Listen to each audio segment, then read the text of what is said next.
Imagine a faint whisper from the dawn of time itself, a cosmic echo that has traveled across 13.8 billion years to reach us. That whisper is the cosmic microwave background, or CMB, the afterglow of the Big Bang. It's not just light, it's a snapshot of the universe when it was a mere 380,000 years old, a baby picture of existence frozen in space. But here's the thing, this ancient glow isn't just a relic. It's packed with secrets, anomalies, and puzzles that scientists are still unraveling today. And that's exactly what we're diving into, 50 mysteries hidden within this primordial light, each one a clue to understanding the universe on a scale that defies imagination. Think about this for a second. The CMB is everywhere, literally. If you tune an old analog television to static, about 1% of that snowy mess is the CMB, the universe's first light. But how could something so seemingly mundane hold the keys to the cosmos? From bizarre cold spots to unexplained alignments, the CMB challenges everything we think we know about space, time, and even the fundamental laws of physics. Some of these mysteries might hint at parallel universes, others at dimensions we can't yet perceive, and then there are the questions we haven't even thought to ask yet.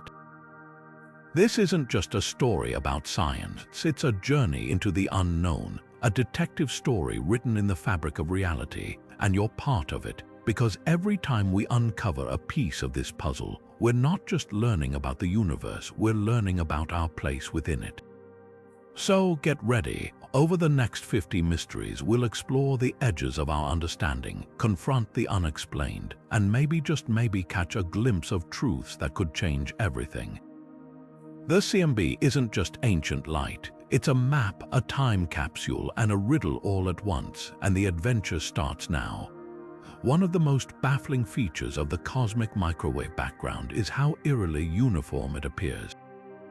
No matter where we look in the sky, the temperature of this ancient light is almost exactly the same, down to a variation of just 1 part in 100,000. At first glance, that might not sound surprising. After all, if the universe began as a single, ultra-hot point, wouldn't everything just cool off evenly? But here's the catch. The universe didn't have enough time to even things out. Picture this.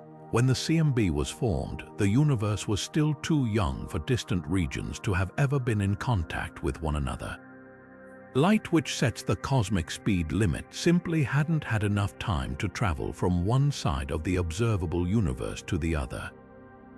So how could these regions, never having exchanged heat or information, end up at nearly identical temperatures? It's like walking into 2 separate rooms on opposite sides of the planet and finding them set to the exact same degree, down to a fraction, with no thermostat, no wires, no explanation. This is what cosmologists call the horizon problem, and it's one of the biggest unsolved puzzles in modern physics. One leading theory to explain this cosmic conundrum is inflation, an idea that suggests the universe underwent a mind-bendingly rapid expansion in the tiniest fraction of a second after the Big Bang. According to this model, space itself stretched faster than light, smoothing out any unevenness before regions could drift apart. Think of it like blowing up a balloon so quickly that every tiny wrinkle vanishes before it can leave a mark. Inflation would explain not just the CMB's uniformity, but also why the cosmos appears flat on large scales and why we don't see certain exotic relics predicted by older models. But here's the twist. Inflation, while elegant, is still just a theory. We don't know what caused it, how it stopped, or if it even happened the way we think. Some researchers argue alternative explanations, like a universe that's far older than we realize, giving distant regions more time to reach equilibrium. Others speculate about more exotic physics, like varying speeds of light in the early cosmos. And then there's the unsettling possibility that we're missing something fundamental, something that could rewrite our understanding of reality itself. What makes this mystery so thrilling is that it's not just about filling in gaps, it's about confronting the limits of our knowledge. the CMB's uniformity isn't just a quirk. It's a challenge, a cosmic dare to look deeper, question harder, and maybe, just maybe, find answers that reshape everything. Now, shift your gaze to one of the most puzzling anomalies in the cosmic microwave background, a vast, eerie region known simply as the cold spot. Stretching nearly 2 billion light-years across, this colossal patch of space is noticeably colder than its surroundings, defying expectations set by our standard models of the universe. At first glance, it might seem like a minor fluctuation in the data, but this isn't just statistical noise. The cold spot is real, and its existence throws a wrench into our understanding of cosmic evolution. So what could cause such a massive chill in the fabric of space-time? One possibility is a cosmic defect, a relic from the universe's earliest moments, like a tangled knot in the fabric of reality left over from the Big Bang. Think of it as a scar, a place where the rules of physics played out differently, creating a void where matter is strangely sparse. These defects, predicted by some theories of quantum gravity, could leave behind imprints like the cold spot, regions where energy was siphoned away, leaving behind a faint, cold shadow in the CMB. But there's an even wilder explanation on the table. The cold spot might be evidence of a collision with another universe. Yes, you heard that right. Some cosmologists speculate that our universe isn't alone, that it's part of a vast multiverse where countless other universes bubble alongside ours, each with its own laws of physics. If one of these alternate universes bumped into ours long ago, the energy of that collision could have left behind a bruise, a region where space itself was stretched thin, cooling the CMB in that spot. It's like pressing an ice cube against warm skin. The contact leaves behind a temporary mark of cold. The problem: both explanations, cosmic defects or multiverse collisions, stretch the limits of our current physics. Standard cosmology doesn't naturally account for something as extreme as the cold spot. Simulations of the universe's evolution rarely produce anomalies this large or this cold by random chance. That means either our models are missing a critical piece, or we're staring at evidence of something utterly unfamiliar, a phenomenon that rewrites the rules. What makes the cold spot so electrifying isn't just its existence, but what it represents, a crack in the foundation of our cosmic understanding. Every time we try to explain it, we hit a wall, forced to consider possibilities that sound more like science fiction than hard data. And that's the beauty of it. The cold spot isn't just a mystery, it's an invitation. An invitation to question, to explore, and to admit that the universe might be far stranger than we ever imagined. Among the cosmic microwave background's many riddles, few are as provocative as what researchers cheekily call the axis of evil. This isn't some apocalyptic prophecy. It's the unsettling discovery that certain fluctuations in the CMB aren't randomly scattered as they should be. Instead, they appear subtly aligned along a particular axis, as if the universe has a hidden preferred direction. For a cosmos that's supposed to be isotropic, the same in all directions, this is more than odd. It's a potential revolution waiting to happen. Picture rolling dice and getting sixes lined up in the same orientation dozens of times in a row. Statistically, it shouldn't happen. Yet that's essentially what we're seeing when we map the CMB's temperature variations. The hot and cold spots aren't just randomly distributed. They show a peculiar large-scale correlation along an axis that slices through the constellations of Leo and Aquarius. If confirmed, this alignment implies something profound. Either our universe has a built-in asymmetry we never anticipated, or there's a glaring flaw in how we interpret the data. Skeptics argue this could simply be an artifact of human perception, a classic case of apophenia, where we spot patterns in randomness. After all, with trillions of data points, some coincidental alignments are inevitable.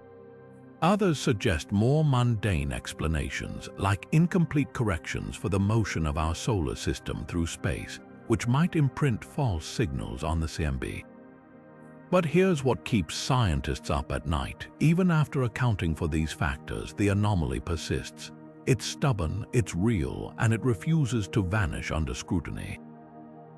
Then there are the radical theories. Some physicists propose this alignment could be a fossil imprint from before the Big Bang, a relic of some primordial structure that survived the birth of our universe. Imagine finding footprints in concrete that was supposed to have dried before any creature could walk on it. Alternatively, the axis might hint at exotic physics, like a fundamental asymmetry in the fabric of space-time itself, or even evidence that our universe is embedded within a higher dimensional reality, like a shadow cast by unseen geometry. What makes the axis of evil so electrifying isn't just the science, it's the drama. This isn't some dry academic debate, it's a full-blown scientific street fight. Traditionalists dismiss it as noise, while mavericks see it as the first crack in the foundation of modern cosmology. And caught in the middle is the rest of us, watching as the very rules of reality get questioned in real time. Whether it's a measurement glitch or a cosmic paradigm shift, one thing's certain: the universe just got a lot more interesting. If the cosmic microwave background is a snapshot of the universe's infancy, then something peculiar is missing from the family photo. Where are all the large-scale wrinkles? According to our best models of cosmology, the early universe should have been seeded with colossal density variations, imprints of quantum fluctuations stretched across space by inflation. These primordial ripples should manifest as vast temperature differences in the CMB at the largest scales. But when we look, those giant fluctuations simply aren't there. It's as if someone took a cosmic iron to the fabric of space and smoothed out all the biggest creases before the picture was taken. This absence isn't just a minor discrepancy. The lambda-cold dark matter model, or lambda CDM, which serves as the backbone of modern cosmology, predicts these large-scale anisotropies with remarkable precision. Yet the CMB appears suspiciously smooth on scales broader than about 60 degrees in the sky. Imagine tossing a handful of gravel into a pond and watching the ripples, only to realize the biggest waves you expected to see never formed.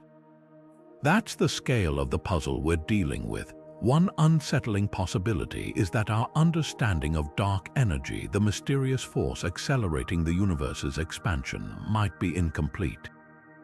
Lambda CDM assumes dark energy behaves like a cosmological constant, a steady force unchanged over time. But what if it's not constant at all? If dark energy's strength varied in the early universe, it could have suppressed those large-scale fluctuations, essentially erasing the universe's biggest birthmarks. It's like trying to reconstruct a crime scene where someone wiped away the most telling evidence. Then there's dark matter's role in this cosmic vanishing act. Most models assume dark matter particles interact only through gravity, but if they had even a faint ability to interact with each other or with radiation, that could have dampened the largest fluctuations. Picture a crowd of silent spectators versus a murmuring one. The latter naturally smooths out extreme reactions. If dark matter wasn't entirely passive in the early universe, it might have acted like a cosmic muffler, quieting the loudest primordial echoes. But here's the twist: alternatives to lambda CDM, like modified gravity theories, struggle to explain the missing anisotropies without creating new contradictions elsewhere. It's a cosmic catch-22. The simplest fixes break other well-tested predictions, leaving scientists walking a tightrope between elegance and observational truth. What makes this mystery so profound is what it reveals about our place in the cosmos. We're not just missing a piece of the puzzle, we might be holding the wrong box entirely. Every time the CMB defies expectations, it's not just a challenge to theories. It's an invitation to wonder whether we're asking the right questions in the first place. The cosmic microwave background doesn't just whisper secrets, it sings them. In a spectrum of fluctuations scientists call the power spectrum. Imagine listening to a symphony where each note represents a different scale of temperature variation in the early universe. Most of these notes follow the expected rhythm, but one stands out like a skipped beat, the quadrupole moment. This particular fluctuation, representing patterns on scales of about 90 degrees, is far quieter than our models predict.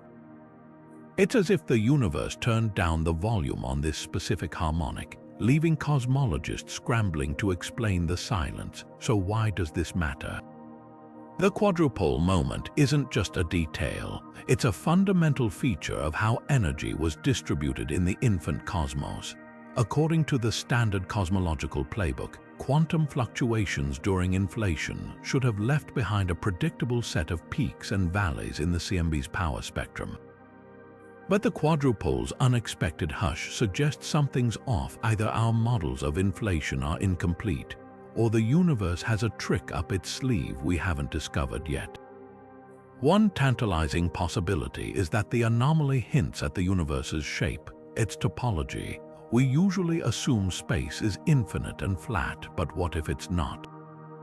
Some theorists propose that the quadrupole suppression could signal a finite, multiply-connected universe, like a cosmic kaleidoscope where patterns repeat on vast scales. Picture walking through a hall of mirrors. Eventually, you'd see reflections of yourself from different angles. If the universe has a similar repeating structure, it could artificially suppress certain fluctuations, making the quadrupole moment fainter than expected. The catch: no one's found direct evidence of such topology yet. Then there's the wild card: new physics. The quadrupole anomaly might be a fingerprint of phenomena beyond the standard model, like primordial magnetic fields or exotic dark energy behavior. Imagine stirring a cup of coffee and noticing one patch that refuses to swirl with the rest. That's the kind of oddity we're dealing with. If undiscovered forces or particles interacted with the early universe's fabric, they could have selectively dampened certain fluctuations, leaving behind this quiet cosmic trace. But here's where things get even stranger. The quadrupole moment isn't just faint. Its orientation loosely aligns with other CMB anomalies, like the axis of evil. That coincidence, if it's not a fluke, suggests a deeper connection, perhaps a primordial asymmetry woven into the universe's foundation. It's like finding multiple paintings in a gallery subtly tilted the same way, hinting at a tilted frame behind them all. What makes this mystery so compelling isn't just the anomaly itself, but what it reveals about our cosmic blind spots. Every time the CMB defies expectations, it's not just a puzzle to solve, it's a reminder that the universe operates on rules we're still learning to read. The quadrupole moment might be a faint signal, but its implications resonate loudly. We're missing pieces of the story, and the cosmos is waiting for us to listen more closely. If the missing quadrupole was a whisper in the cosmic symphony, then the octupole moment is its even quieter echo, a fluctuation at scales around 45 degrees that's also suspiciously faint. Like its larger counterpart, the octupole's subdued signal defies the predictions of our standard cosmological models, raising eyebrows and questions in equal measure. Are these back-to-back anomalies just statistical flukes, or could they be subtle hints of something far more profound lurking in the foundations of reality? To grasp why this matters, think of the CMB's power spectrum like a fingerprint. Each ridge and valley tells a story about the universe's explosive birth. The quadrupole and octupole moments represent specific wavelengths in that fingerprint, patterns that should carry distinct imprints of inflation's quantum seeds. Yet both appear muffled, as if someone pressed a cosmic thumb over them. The odds of this happening randomly are slim, like flipping a coin 20 times and getting tails every single time. That's the kind of statistical unlikelihood that makes physicists sit up and take notice. One school of thought argues these anomalies might stem from something as mundane as local interference. Our solar system's motion through the cosmos, or even dust in the Milky Way, could potentially contaminate the CMB signal on these scales. But here's the thorn in that theory: meticulous data cleaning and multiple independent observations, from WMAP to Planck, still leave the anomalies intact. It's like polishing a window repeatedly, only to realize the smudge you're seeing isn't on the glass, it's part of the view. Then there's the darker, more tantalizing possibility, exotic dark energy. Most models treat dark energy as a uniform, passive force, but what if it's more dynamic? Certain theories propose that dark energy could have interacted differently with space-time in the universe's infancy, selectively suppressing specific fluctuations like the octupole.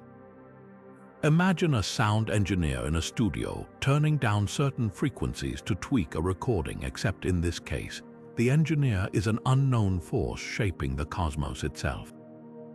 Or consider the multiverse angle. If our universe collided with another in its earliest moments, the gravitational shockwaves could have left behind a pattern of suppressed fluctuations. Picture two soap bubbles brushing against each other. The point of contact would ripple differently than the rest of the surface. The octupole's hush might be the distant echo of that encounter, a cosmic bruise from a long-forgotten collision. What makes these paired anomalies, quadrupole and octupole, so electrifying isn't just their existence, but their persistence. They refuse to vanish under scrutiny, dangling the possibility that we're glimpsing the edges of known physics. Whether it's a flaw in our models, a fingerprint of the multiverse, or something entirely unforeseen, one thing is clear: the universe still has secrets it's not ready to give up. And that's what makes the hunt so thrilling. Now, let's turn our attention to one of the most striking oddities in the cosmic microwave background: the hemispherical power asymmetry. Picture the CMB as a sphere surrounding us, a map of the universe's earliest light. In a perfectly symmetric cosmos, you'd expect both halves of this sphere to look roughly the same, like mirror images. But they don't. One side, the hemisphere centered roughly in the direction of the constellation Eridanus, shows significantly stronger temperature fluctuations than its opposite. It's as if someone took a paintbrush and added extra texture to just one half of the universe's baby picture. This asymmetry isn't a minor quirk. It's a full-blown anomaly that challenges the cosmological principle, the foundational idea that the universe should look roughly the same in all directions on large scales. Imagine flipping a coin 1,000 times and consistently getting 60% heads statistically. That shouldn't happen without some hidden influence. The CMB's lopsided fluctuations are just as improbable, suggesting something fundamental is missing from our cosmic playbook. One compelling explanation points to primordial magnetic fields. These hypothetical fields, threading through the early universe, could have created uneven pressure, amplifying fluctuations in one region while suppressing them elsewhere. Think of it like wind sculpting sand dunes. Blowing consistently from one direction would leave one side of the dune steeper than the other. If magnetic fields shaped the infant cosmos, they might have left behind this telltale imbalance. The catch: we've yet to detect direct evidence of such fields, leaving this idea tantalizing but unproven. Then there's inflation, the theory that the universe expanded exponentially in its first moments. Most models assume inflation was uniform, but what if it wasn't? If space stretched faster or slower in one direction, it could have seeded the asymmetry we see today. Picture blowing up a balloon unevenly. One side would end up smoother, the other more wrinkled. This directional inflation would rewrite our understanding of the Big Bang's aftermath, suggesting the universe's growth spurt had a preferred axis. But the wild card theory: our universe might have collided with another in its infancy. In a multiverse scenario, a neighboring bubble universe could have nudged ours, creating a cosmic dent that echoes as the hemispheric asymmetry. It's like two soap bubbles brushing together. The point of contact would distort their perfect spheres. If true, this wouldn't just explain the CMB's lopsidedness, it'd be our first indirect evidence of realities beyond our own. What makes this mystery so gripping is its defiance of simplicity. The asymmetry refuses to vanish under scrutiny, lingering in the data like a ghost at the edges of our models. Whether it's magnetic fields, patchy inflation, or a multiverse bruise, one thing's clear: the universe isn't playing by the rules we thought we knew. And that's what makes the hunt so exhilarating. Every anomaly isn't just a problem to solve, but a doorway to something deeper. Among the many puzzles the cosmic microwave background presents, one stands out for its sheer counterintuitive nature. Where are all the supervoids? According to our best models of cosmic evolution, the universe should be littered with vast, empty regions stretching hundreds of millions of light years across, cosmic deserts where matter is almost entirely absent. These supervoids aren't just empty space, they're supposed to leave distinct cold imprints on the CMB, shadows cast by their gravitational pull on photons traveling through them. Yet when we scan the sky, these colossal voids are far fewer and smaller than theory predicts. It's as if someone erased half the craters from the moon's surface, leaving scientists scratching their heads over the missing scars. This isn't just a minor accounting error. The absence of supervoids strikes at the heart of how we understand structure formation in the universe. After the Big Bang, gravity amplified tiny quantum fluctuations, sculpting them into the cosmic web we see today, a tapestry of galaxies, clusters, and, crucially, voids. Simulations based on the lambda CDM model produce a universe teeming with these gigantic empty bubbles, some so large they could swallow thousands of galaxies whole. But reality seems oddly reluctant to oblige. The voids we've detected are modest by comparison, like potholes when we expected sinkholes. One possible explanation: dark energy might be playing tricks on us. If dark energy's repulsive force strengthened earlier than we thought, it could have stunted the growth of these voids, preventing them from reaching the sizes our models anticipate. Think of it like trying to inflate a balloon in a room where the air pressure keeps rising. The balloon never quite expands to its full potential. Alternatively, dark matter, the invisible scaffolding of the cosmos, might interact with itself or other forces in ways we haven't accounted for, subtly altering how voids evolve over billions of years. Then there's the tantalizing possibility that our cosmic census is incomplete. Voids are notoriously hard to map because, well, they're empty. Light passes through them unchanged, leaving few clues for telescopes to catch. It's like trying to count holes in a net by only looking at the threads. Recent advances in galaxy surveys and gravitational lensing might soon reveal hidden voids lurking in the shadows, but for now, the discrepancy remains stubbornly unresolved. What makes this mystery so compelling is what it implies about our cosmic blind spots. The missing supervoids aren't just empty spaces, they're missing pieces in the puzzle of how the universe grows and changes. Every time our predictions clash with observation, it's a reminder that the cosmos still holds cards close to its chest. Whether it's unseen physics, flawed models, or simply gaps in our data, one thing is certain: the universe is still teaching us how to read its story. Deep in the southern sky, nestled in the constellation Phoenix, lies one of the most baffling structures in the observable universe, an enormous galaxy cluster nicknamed El Gordo. This cosmic heavyweight, officially known as a CTCLJ 010-2.9-490559, isn't just notable for its size. It's a glaring anomaly in the cosmic microwave background, a region where the CMB's temperature dips more sharply than our models predict. This isn't just a curiosity, it's a direct challenge to our understanding of how matter clumps together in the universe. El Gordo's sheer mass is staggering. Weighing in at around 3 quadrillion times the mass of our Sun, it's one of the largest known structures in the distant universe, but here's the catch: it shouldn't exist. At least not in its current form. According to standard cosmology, clusters this massive require more time to assemble than the universe had when El Gordo was observed, a mere 6.7 billion years after the Big Bang. It's like finding a skyscraper in the middle of a medieval village. Something that big simply shouldn't have had time to grow yet. The CMB tells an even stranger story. When the afterglow of the Big Bang passed through El Gordo's gravitational pull, it left a distinct cold shadow, a phenomenon called the Sunyaev-Zeldovich effect. But the shadow is deeper than expected, suggesting the cluster's gravity is warping space-time more fiercely than our equations can account for. Imagine tossing a stone into a pond and watching the ripples, only to realize the ripples are twice as deep as physics says they should be. That's the scale of the discrepancy we're dealing with. One possibility is that dark matter, the invisible glue holding clusters together, behaves differently in these extreme environments.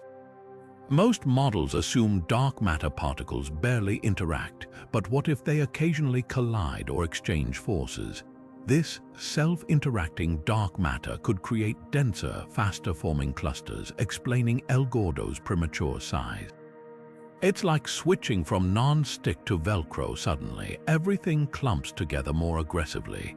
Then there's the elephant in the room, inflation's role in seeding these cosmic titans. If quantum fluctuations in the early universe were more pronounced in certain regions, they could have kick-started the growth of superclusters ahead of schedule. Picture planting seeds in a garden where some patches of soil were inexplicably richer. Those plants would shoot up faster, defying expectations. What makes El Gordo and other lumpy CMB anomalies so thrilling isn't just their defiance of models, it's what they reveal about our blind spots. Every time we find a structure that breaks the rules, it's a signpost pointing toward physics we haven't yet written. Whether it's unruly dark matter, chaotic inflation, or something entirely unforeseen, one thing's clear: the universe is still full of surprises. And the biggest ones might be hiding in the CMB's deepest shadows. Imagine the entire observable universe caught in a silent, unseen current, a river of galaxies all drifting in the same direction at staggering speeds. This isn't science fiction, it's what astronomers call the dark flow, and it might be one of the most unsettling discoveries in modern cosmology. Here's the puzzle: galaxy clusters, those massive metropolises of stars and dark matter, appear to share a peculiar motion that can't be explained by the gravity of anything within our visible cosmos. They're being pulled somewhere towards something beyond the edge of everything we can see. The evidence comes from painstaking analysis of the cosmic microwave background. As galaxy clusters move through space, their hot gas scatters CMB photons in a way that leaves a faint but measurable imprint, a sort of cosmic breadcrumb trail. When scientists mapped these distortions across thousands of clusters, they found something startling: a collective motion toward the constellation Centaurus at speeds approaching 2 million miles per hour. That's like every galaxy cluster in the universe agreeing to march in the same direction, despite having no shared reason to do so. Now, here's where things get mind-bending. In our standard model of the universe, the gravitational tug of nearby matter should balance out on large scales, leaving no preferred direction for everything to flow. The CMB itself serves as the ultimate reference frame, the still water against which all cosmic motion should be measured, but the dark flow defies this. It suggests the presence of a gravitational anomaly so vast, so powerful, that it warps the motion of entire galaxy clusters across billions of light years, an anomaly that, by definition, lies beyond the observable horizon. One radical explanation: our universe might be brushing up against another. In multiverse theories, the Big Bang wasn't a one-time event but part of an endless froth of bubble universes, each with its own physics. If one of these neighboring bubbles grazed ours, its gravitational influence could be yanking galaxies toward it like a magnet hidden behind a curtain. Picture standing in a boat and feeling it tilt toward an unseen current. You can't see the source of the pull, but you know it's there. Skeptics argue the dark flow could be an artifact of incomplete data or systematic errors in how we measure cluster motions. Others propose less exotic fixes, like tweaks to how dark energy behaves on the largest scales, but the anomaly refuses to vanish. Even the Planck satellite, with its ultra-precise CMB measurements, couldn't entirely rule it out. If the dark flow is real, it doesn't just hint at new physics, it suggests our cosmic neighborhood might be stranger than we ever dreamed. What makes this mystery so electrifying is its sheer audacity. The dark flow isn't just a challenge to our models, it's a dare to look beyond the limits of our observable universe. Whether it's proof of the multiverse, an unseen cosmic structure, or something beyond our current imagination, one thing's certain: the universe still holds currents we've only begun to trace. And somewhere beyond the edge of sight, something massive is pulling the strings. Somewhere hidden in the cosmic microwave background sea of random fluctuations, a team of researchers claims to have found something that shouldn't be there: perfect circles. Not just one or two, but a series of concentric rings etched into the fabric of the CMB like ripples frozen in time. If real, these patterns would upend our understanding of cosmic history, hinting at events that unfolded before the Big Bang itself. The idea of concentric circles in the CMB first gained attention in 2010, when physicists studying Planck satellite data noticed strange, ring-shaped temperature variations. These weren't the random hot and cold spots we're used to. They were nearly circular, with alternating bands of warmer and cooler temperatures spreading outward like a bullseye. The odds of such patterns forming by chance in an otherwise chaotic CMB astronomically low. For some scientists, these rings are potential evidence of a cyclic universe, a cosmos that doesn't just expand and cool, but bounces between destruction and rebirth. In this model, the Big Bang wasn't a true beginning, but the latest in an endless cycle of collisions between higher dimensional branes of reality. Each collision would send shockwaves through the newborn universe, imprinting concentric ripples in the CMB like echoes of a cosmic gong. Picture dropping a pebble into a pond over and over. Each splash leaves behind overlapping rings. If we're seeing those rings today, it would mean our universe carries scars from a time before time. But not everyone's convinced. Critics argue these circular patterns could be statistical illusions, artifacts of how we process CMB data. The human brain excels at finding shapes in randomness, a phenomenon called pareidolia, like seeing faces in clouds. When researchers applied rigorous statistical tests, some of the circles faded into the noise while others stubbornly held their form. Even Planck's team couldn't definitively confirm or refute their existence, leaving the door cracked for controversy. Then there's the wildcard explanation. These rings might be bruises from black holes in a previous universe. Loop quantum gravity, a leading theory of quantum spacetime, suggests black holes don't just vanish, they leave behind traces as new universes form.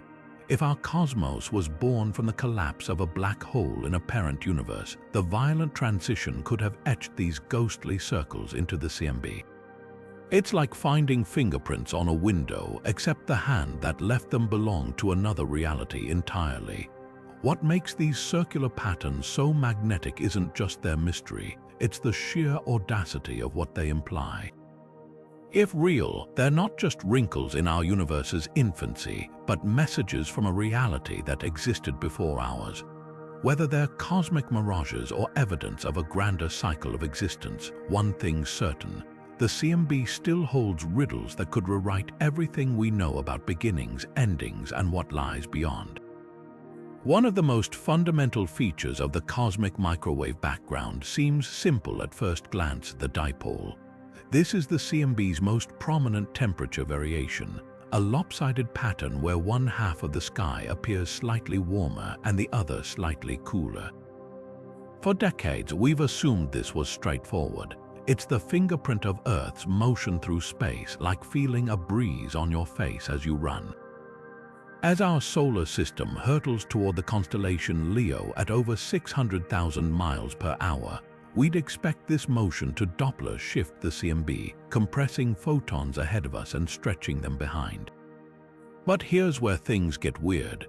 When we compare the CMB dipole to other cosmic yardsticks like the motions of thousands of galaxies mapped in massive surveys, the numbers don't quite add up. The discrepancy is subtle but significant. The dipole suggests we're moving faster than galaxy surveys alone would predict, as if some invisible hand is giving us an extra push. This mismatch implies something profound. The local universe, our cosmic neighborhood, might be far more dynamic than we thought, with unseen flows of matter tugging at everything within hundreds of millions of light years.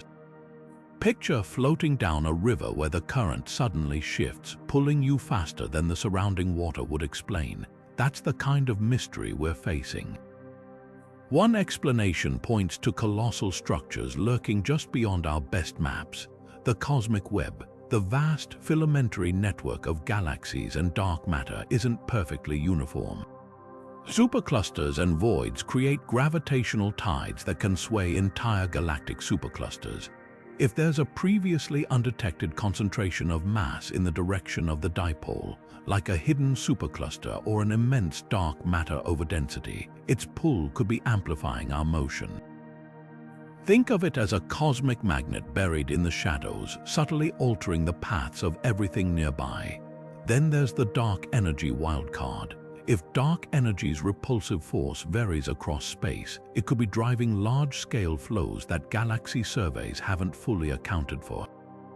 Most models treat dark energy as smooth and uniform, but if it's clumpy or interacts with matter in unexpected ways, it might create currents in the cosmic ocean, nudging galaxies and us along for the ride. But the most tantalizing possibility, the dipole anomaly, might be our first hint that the universe's expansion isn't as even as we assumed. On the largest scales, space could be stretching faster in some directions than others, a phenomenon called anisotropic expansion. This would upend a cornerstone of modern cosmology, the idea that the universe looks the same in all directions. If true, it would mean the cosmos has a subtle grain, like wood, with expansion occurring more easily along one axis than another. What makes this mystery so gripping isn't just the numbers, it's what they represent. The missing dipole isn't a glitch, it's a clue.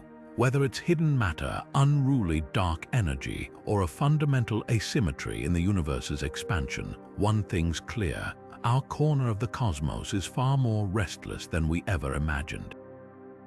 And every discrepancy in the data is a whisper from the unknown, urging us to look deeper.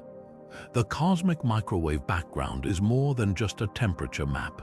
It's a full spectrum of light, carrying subtle imprints of every energy exchange that's happened since the universe's infancy. And when we examine this spectrum with ultra-sensitive instruments, something peculiar stands out. The expected distortions, the tiny wrinkles in the CMB's energy signature, aren't quite where they should be.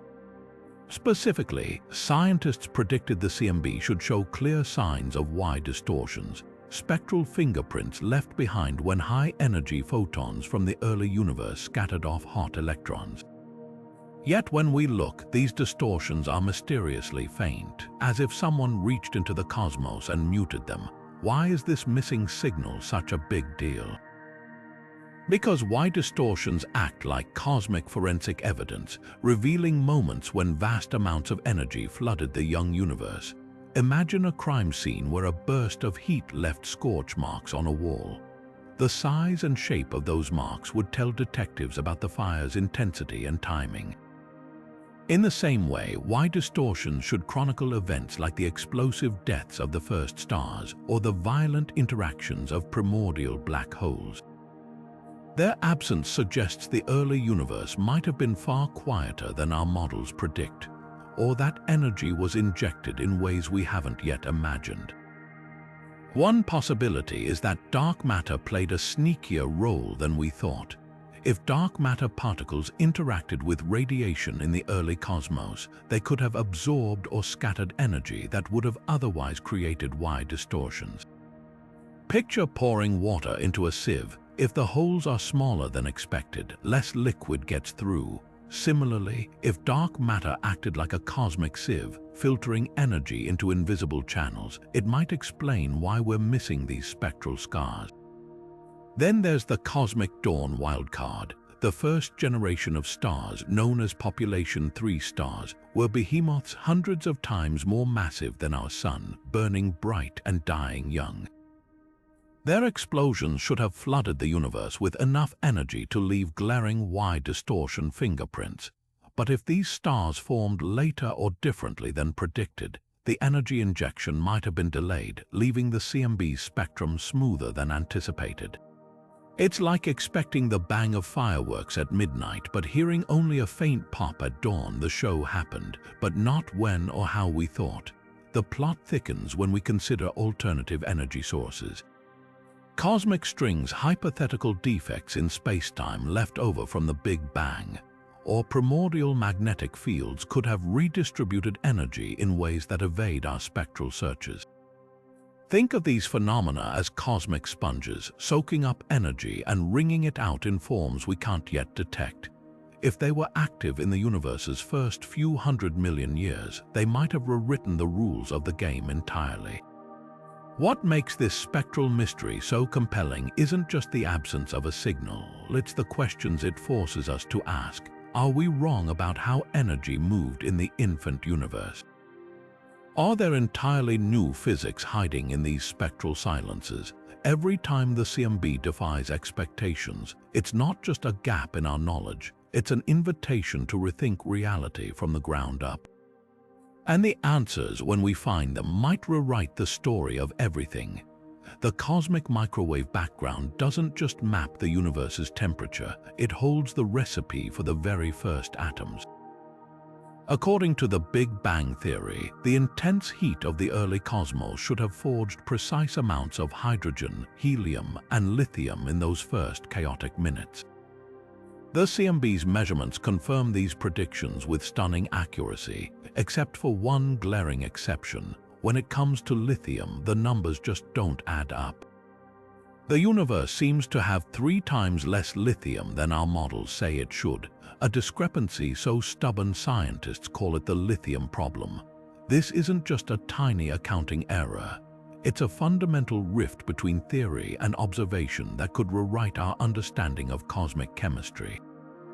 To grasp why this matters, picture the early universe as a nuclear furnace. In the first 20 minutes after the Big Bang, temperatures and densities were perfect for fusing protons and neutrons into light elements, a process called Big Bang nucleosynthesis. The CMB allows us to calculate these conditions with exquisite precision, like rewinding a video frame by frame. Hydrogen and helium abundances match predictions perfectly, but lithium sticks out like a wrong note in a symphony. It's as if someone took every third lithium atom and quietly erased it from existence. One possible culprit, the very stars meant to preserve this cosmic chemistry, might be destroying the evidence. Astronomers have found that certain older stars, which should be pristine time capsules of the early universe, show lithium levels even lower than the already depleted cosmic average. It's like discovering pages torn from a history book. The missing lithium suggests these stars might be burning or burying the element over billions of years. Picture a candle that doesn't just melt wax but somehow makes it vanish entirely. If stars can destroy lithium more efficiently than we thought, it might explain part of the gap. Then there's the particle physics angle. Some theorists propose undiscovered particles from the early universe could have altered nuclear reaction rates, essentially tweaking the recipe for lithium production. Action's hypothetical lightweight particles are prime suspects. These ghostly particles might have absorbed just enough energy in the primordial forge to skew lithium's yield. Think of it like baking a cake where an unseen hand subtly turns down the oven at the wrong moment, leaving one ingredient undercooked, but the wildest possibility. Our measurements of the CMB itself might be incomplete. If space contained unexpected variations in density or temperature during nucleosynthesis, fluctuations too subtle for current instruments to detect, they could have created lithium-deficient pockets in the cosmic broth. It's the equivalent of realizing your mixing bowl had hidden compartments where ingredients got trapped. Future CMB experiments probing even finer scales might finally spot these microscopic wrinkles in the universe's birth certificate. What makes the lithium problem so fascinating isn't just the missing atoms, it's what they represent. Every discrepancy in cosmic chemistry is a potential window into physics beyond our current models. Whether it's unruly stars, shadowy particles, or hidden flaws in our primordial snapshot, solving this puzzle could reveal new chapters in the story of how everything began. And that's the beauty of the CMB. It's not just light from the past, but a detective's notebook filled with unanswered questions. One of the most heated debates in modern cosmology revolves around a single number, the Hubble constant. This figure, representing how fast the universe is expanding, should be the same no matter how we measure it. Yet here's the twist: when we calculate it using the cosmic microwave background, we get one answer. When we measure it by observing exploding stars and nearby galaxies, we get another. The numbers disagree by enough to keep scientists up at night, roughly 5 to 7 kilometers per second per megaparsec. That might sound tiny, but in the precise world of cosmology, it's a chasm. And bridging this gap might require rewriting the rules of the universe itself. The CMB gives us a pristine snapshot of the early universe, allowing us to calculate the Hubble constant by studying the ripples frozen in that ancient light. These ripples encode the universe's expansion rate when it was just 380,000 years old. Plug that into our standard cosmological model, and we arrive at a Hubble constant of about 67. But when astronomers turn their telescopes to the local universe, measuring distances to pulsating stars called Cepheids and cataclysmic supernova, they consistently get values closer to 73. It's like checking two perfectly calibrated clocks and finding one running noticeably faster than the other. Either someone made a mistake or time itself is playing tricks on us. One camp argues the discrepancy stems from hidden errors in our measurements. Perhaps the Cepheid stars we use as cosmic yardsticks aren't as reliable as we thought, or maybe interstellar dust is subtly skewing supernova brightness. But after decades of cross-checking and refining techniques, the gap refuses to close. That leaves the far more tantalizing possibility: our models of the universe are missing something fundamental. Enter dark energy, the mysterious force accelerating cosmic expansion. If its strength has changed over time, growing stronger or weaker than we assumed, it could explain the Hubble tension. Picture driving a car where someone secretly adjusts the gas pedal mid-journey. Your speedometer readings wouldn't match expectations. Similarly, if dark energy behaved differently in the past than it does now, early and late measurements of expansion would naturally diverge. Then there's the dark matter wildcard. If dark matter interacts with itself or other forces in ways beyond gravity, it could have altered how structures formed in the early universe, indirectly affecting the CMB's derived expansion rate.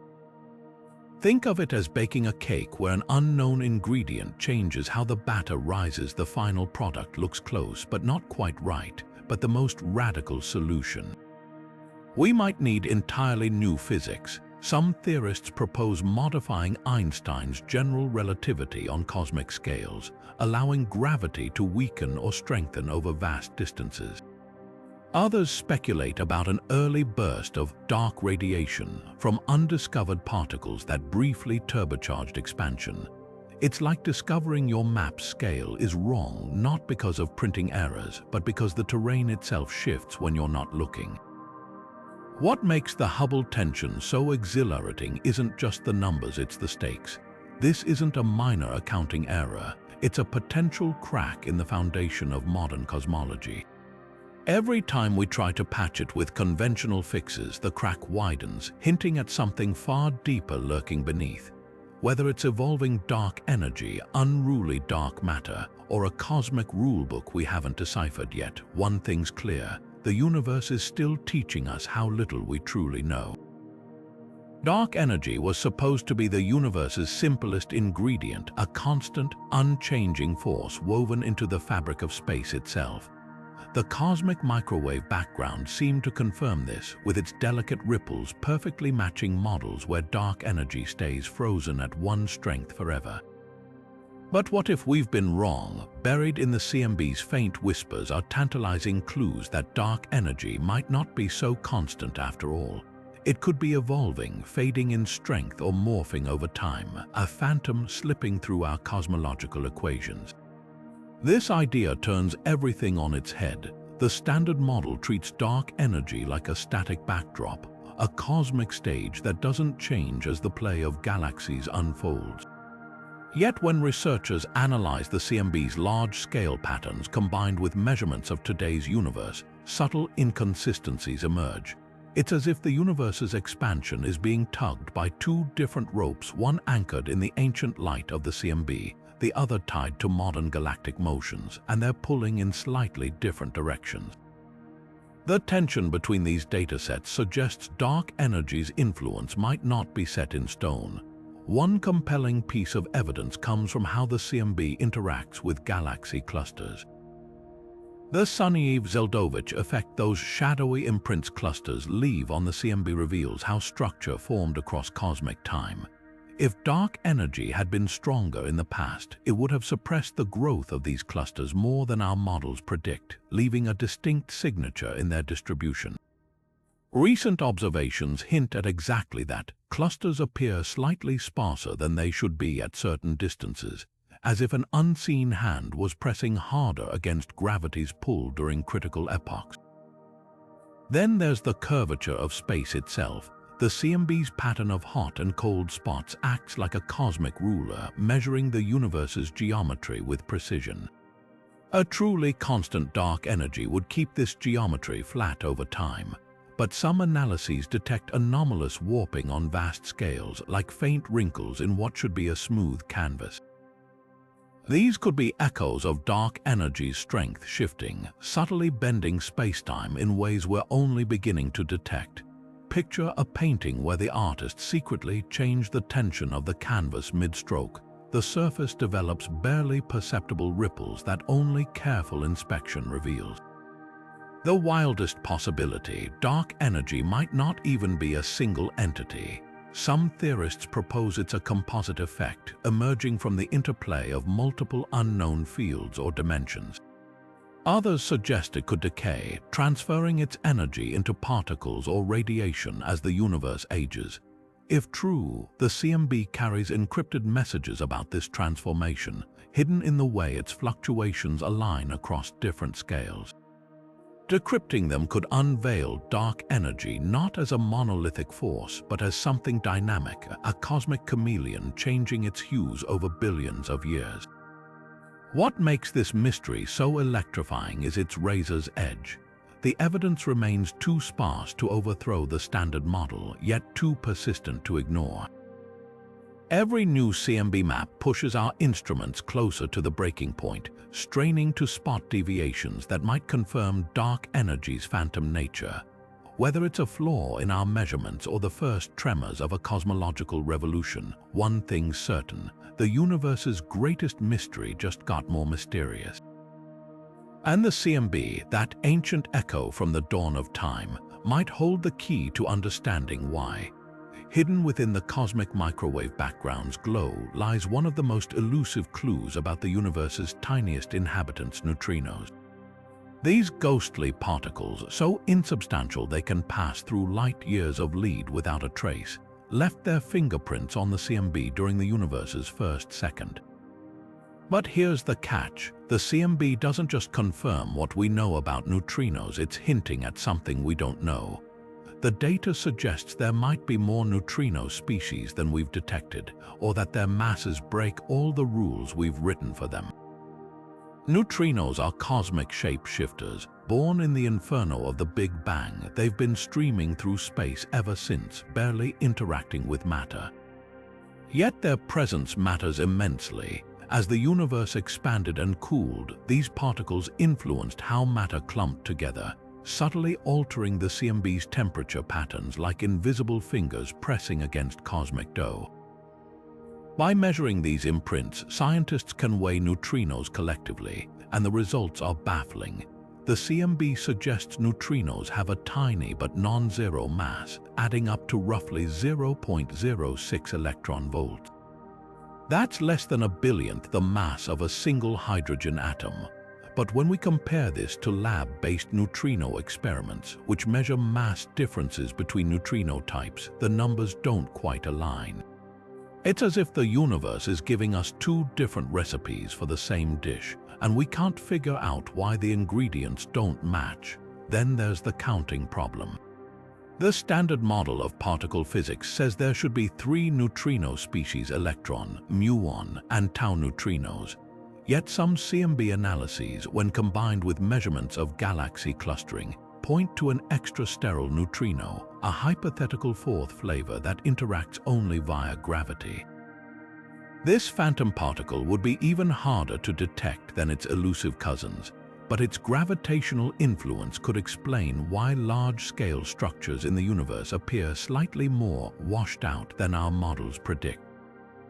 Think of it like trying to assemble a puzzle where someone secretly added an extra piece. The picture still forms, but the edges don't line up quite right. The plot thickens when we consider how neutrinos shape the universe's sound waves. In the primordial plasma, these particles acted like a cosmic fog, smearing out density fluctuations on small scales. The CMB's power spectrum, the volume knobs of hot and cold spots at different sizes, bears the scars of this neutrino damping. But recent precision measurements show the damping might be stronger than expected, as if an unseen neutrino species was stirring the pot more vigorously than the 3 we know. It's like listening to an orchestra and hearing an instrument no one can identify. The music still plays, but there's a note that doesn't belong. What makes this mystery so thrilling is its high-stakes implications. If sterile neutrinos exist, they could be a bridge to dark matter or even extra dimensions. If neutrino masses defy our expectations, it might mean the standard model needs a rewrite. The CMB isn't just a relic, it's a neutrino detective, tracing paths we can't see with particle colliders. And every discrepancy in the data is a whisper from the shadows, hinting that the subatomic world is far stranger than we dreamed. The cosmic microwave background isn't just a relic of the Big Bang, it's a time capsule chronicling the universe's adolescence. One of its most telling chapters, reionization, the epoch when the first stars and galaxies ignited, flooding the cosmos with enough ultraviolet radiation to strip electrons from hydrogen atoms and transform the universe from an opaque fog into the transparent expanse we know today. This dramatic transition should have left clear imprints in the CMB's polarized light, but here's the puzzle: the timeline doesn't add up. The CMB tells us reionization began later than our models of early galaxy formation predict, leaving astronomers scrambling to explain the delay. Picture a dark forest suddenly lit by countless campfires. That's what the universe's reionization era might have looked like: individual stars and galaxies flickering to life, their radiation carving bubbles of ionized gas in the neutral hydrogen soup. The CMB's polarization patterns act like a cosmic stopwatch, capturing when these bubbles formed and merged. But when we read that stopwatch, it suggests reionization peaked around 500 million years after the Big Bang, while simulations of early galaxy formation insist the first stars should have started this process 200 million years earlier. It's like discovering a historical document that claims a war started decades after the weapons were already forged. One possible explanation lies in the stars themselves. The first generation of stars, known as population 3 stars, were behemoths, hot, massive, and short-lived. If these stars formed less efficiently than we thought, or if their ultraviolet radiation was absorbed by nearby gas before escaping into intergalactic space, the ionization process could have sputtered before gaining momentum. Imagine trying to light a damp log. The initial sparks might fizzle before the fire truly catches. Alternatively, perhaps early galaxies were shrouded in thicker clouds of dust and gas, filtering out the ionizing radiation and delaying the universe's transformation. Then there's the dark matter wildcard. If dark matter in the early universe was warmer than we assume, meaning its particles moved faster, it could have suppressed the formation of the smallest galaxies, the ones thought to drive reionization's early stages. Without enough tiny galaxies to kickstart the process, ionization might have waited for larger structures to form. It's like expecting a crowd of children to push open a heavy door, only to realize you needed a few adults to shoulder the load first. But the most tantalizing possibility, we might be missing an entire population of ionizing sources. Quasars, the brilliant cores of active galaxies, emit torrents of ionizing radiation, but they're rare in the early universe.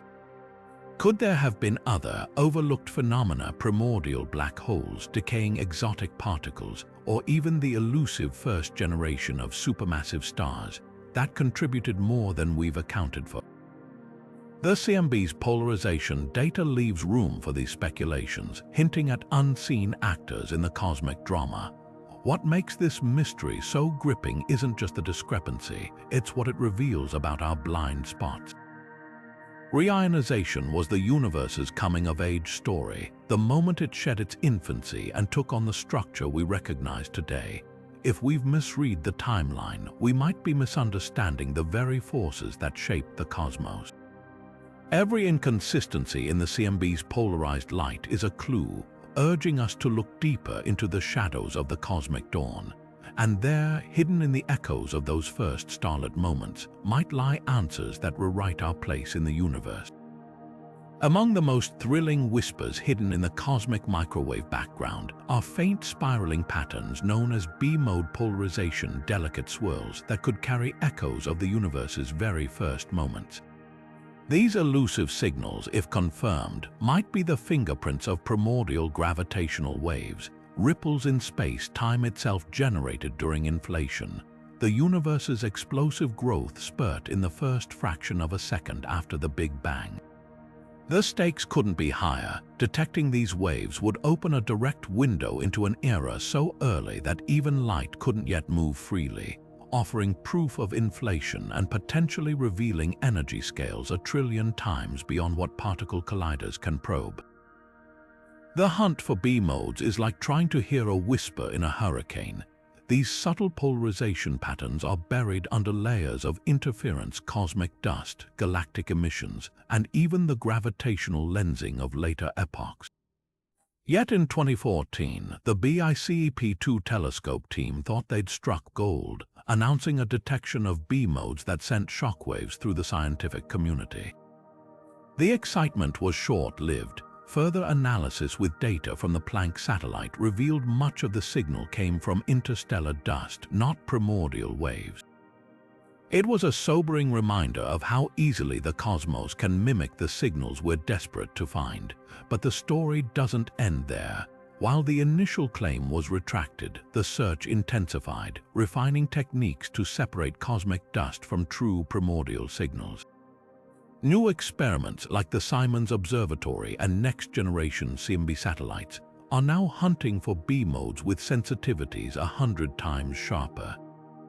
The goal: to spot the distinctive signature of gravitational waves from inflation, which would leave a unique imprint on the largest scales of the CMB.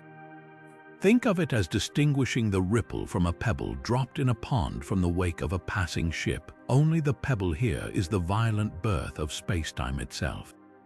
What makes this search so electrifying isn't just the technical challenge, it's the theoretical stakes.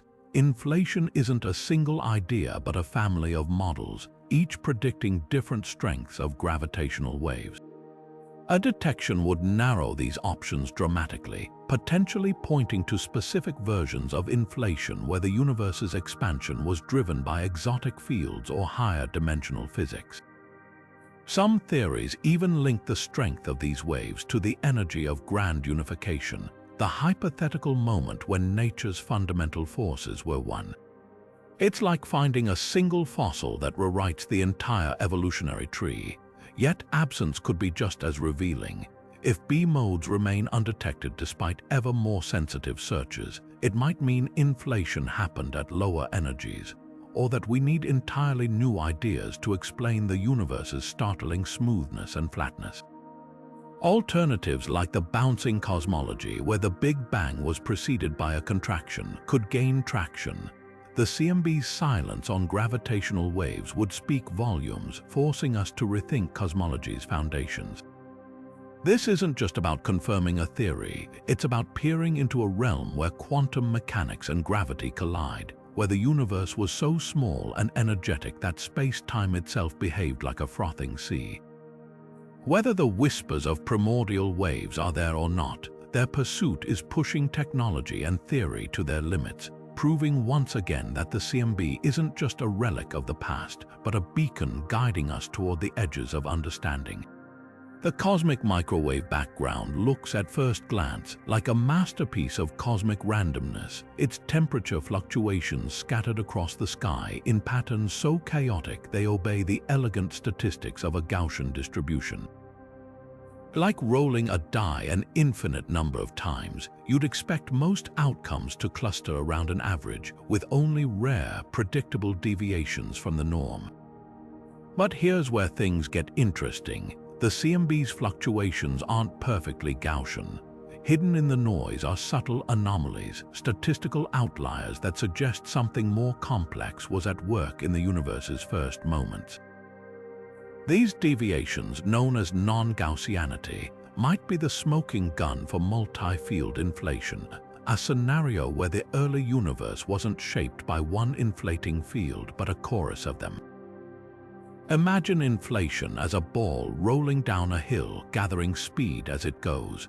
In the simplest models, there's just one hill, one energy field driving the universe's exponential expansion. That lone field would leave behind Gaussian fluctuations, a uniform imprint of quantum noise stretched across the cosmos. But what if there were multiple hills, each with its own contours and bumps?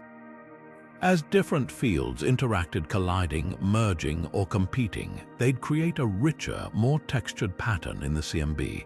Tiny correlations between hot and cold spots, slight skews in their distribution, or unexpected clustering could all betray the presence of these hidden players. This isn't just theoretical gymnastics. The search for non-Gaussianity is a forensic investigation into inflation's mechanics. Some models, like those with self-interacting fields or sudden phase transitions, predict stronger deviations from Gaussianity than others. It's like comparing fingerprints. The specific way the CMB's fluctuations break symmetry could reveal which inflationary theory matches reality. For instance, if certain patches of the CMB show odd, crescent-shaped correlations between hot and cold spots, it might hint at fields that decayed unevenly, leaving behind cosmic scars. Then there's the string theory connection. Many versions of inflation derived from string theory involve multiple fields interacting in higher dimensional spaces. These theories naturally produce non-Gaussian signatures as the extra dimensions twist and fold the inflationary landscape into complex shapes. Detecting even faint traces of these patterns could be our first indirect evidence that string theory's mathematical elegance describes the real universe. Picture trying to reconstruct a symphony from a single distorted recording. The more instruments you identify, the clearer the composer's intent becomes. But the plot thickens when we consider alternatives. Could non-Gaussianity arise not from multiple fields, but from defects like cosmic strings, filaments of energy left over from the Big Bang that twisted spacetime as they evolved? Or might it signal an entirely different origin story, like a bouncing universe where the Big Bang was preceded by a contraction? The CMB's slight deviations from Gaussianity are whispers from a realm we can't yet observe, and every interpretation carries existential stakes. What makes this mystery so profound is its delicacy. The deviations we're hunting are minuscule, buried under layers of cosmic noise, yet their implications are colossal. A single confirmed anomaly could rewrite our understanding of the universe's birth. Whether it's evidence of multi-field inflation, hidden dimensions, or something beyond our current theories, the CMB's non-Gaussianity isn't just a statistical quirk. It's a cipher waiting to be cracked, holding secrets about forces that shaped reality itself. Some of the most tantalizing predictions in theoretical physics never made it into the Cosmic Microwave Background's guest list cosmic strings. These hypothetical cracks in the fabric of space-time, thinner than an atom yet stretching across the entire universe, should have formed during the universe's fiery birth, according to certain grand unified theories. Imagine flaws in a cooling crystal, frozen into reality as the cosmos transitioned from a seething, symmetrical state to the fractured, complex universe we know. These strings would be cosmic fossils, vibrating with unimaginable energy and warping space-time around them like invisible guitar strings plucked by gravity itself. Yet when we scour the CMB for their fingerprints, we find nothing, or at least nothing definitive. Their absence isn't just a curiosity, it's a direct challenge to some of our boldest ideas about how the fundamental forces of nature merged and split in the universe's first moments. Why should cosmic strings leave a trace in the CMB at all? It all comes down to their gravitational influence. As these ultra-dense filaments wriggled and tangled in the early universe, they would have created ripples in space-time gravitational waves that subtly distorted the paths of photons traveling toward us from the CMB. Think of it like looking at a city skyline through warped glass. The light bends, twisting the image. These distortions should appear as distinctive step-like discontinuities in the CMB's temperature map, abrupt edges where the string's gravity sharpened the boundary between hot and cold spots. But despite decades of searching, from the Planck satellite to ground-based telescopes, those telltale steps remain missing. It's as if someone erased all the scratches from a vinyl record we know should be there. One possibility is that cosmic strings are simply rarer or fainter than theorists predicted. Many grand unified models suggest strings would form intricate networks, decaying over time as loops snapped off and evaporated into gravitational waves. But if the energy scale of these strings was lower, meaning they carried less mass per unit length, their gravitational shadows might be too faint for current telescopes to spot. Picture trying to detect a spider's web by the way it bends sunlight. If the threads are thin enough, the effect vanishes into the noise. Upcoming CMB experiments like the Simons Observatory, with their unprecedented sensitivity, might finally catch these whispers or force us to abandon the idea altogether. Then there's the existential question: what if cosmic strings never existed? Their absence could mean that the universe's phase transitions, those critical moments when fundamental forces separated, happened more smoothly than we thought, without the cosmic cracks that strings represent. Alternatively, it might hint that grand unified theories need a radical overhaul. Some string theory models, for instance, suggest that cosmic strings could have been unstable, vanishing almost instantly after their creation. If true, the CMB's silence isn't a failure of detection, but a clue that the early universe's physics played by rules we're only beginning to guess, but the most thrilling possibility. Cosmic strings are there, we've just been looking for the wrong imprints. Recent work suggests that if strings interacted with dark matter or dark energy in unexpected ways, their signatures might manifest not as temperature steps, but as twisted patterns in the CMB's polarization. It's like realizing a suspect left fingerprints in ultraviolet ink, invisible until you shine the right light. Future telescopes probing the CMB's B-mode polarization at ultra-high resolution could reveal these hidden marks, turning the absence of evidence into a breakthrough.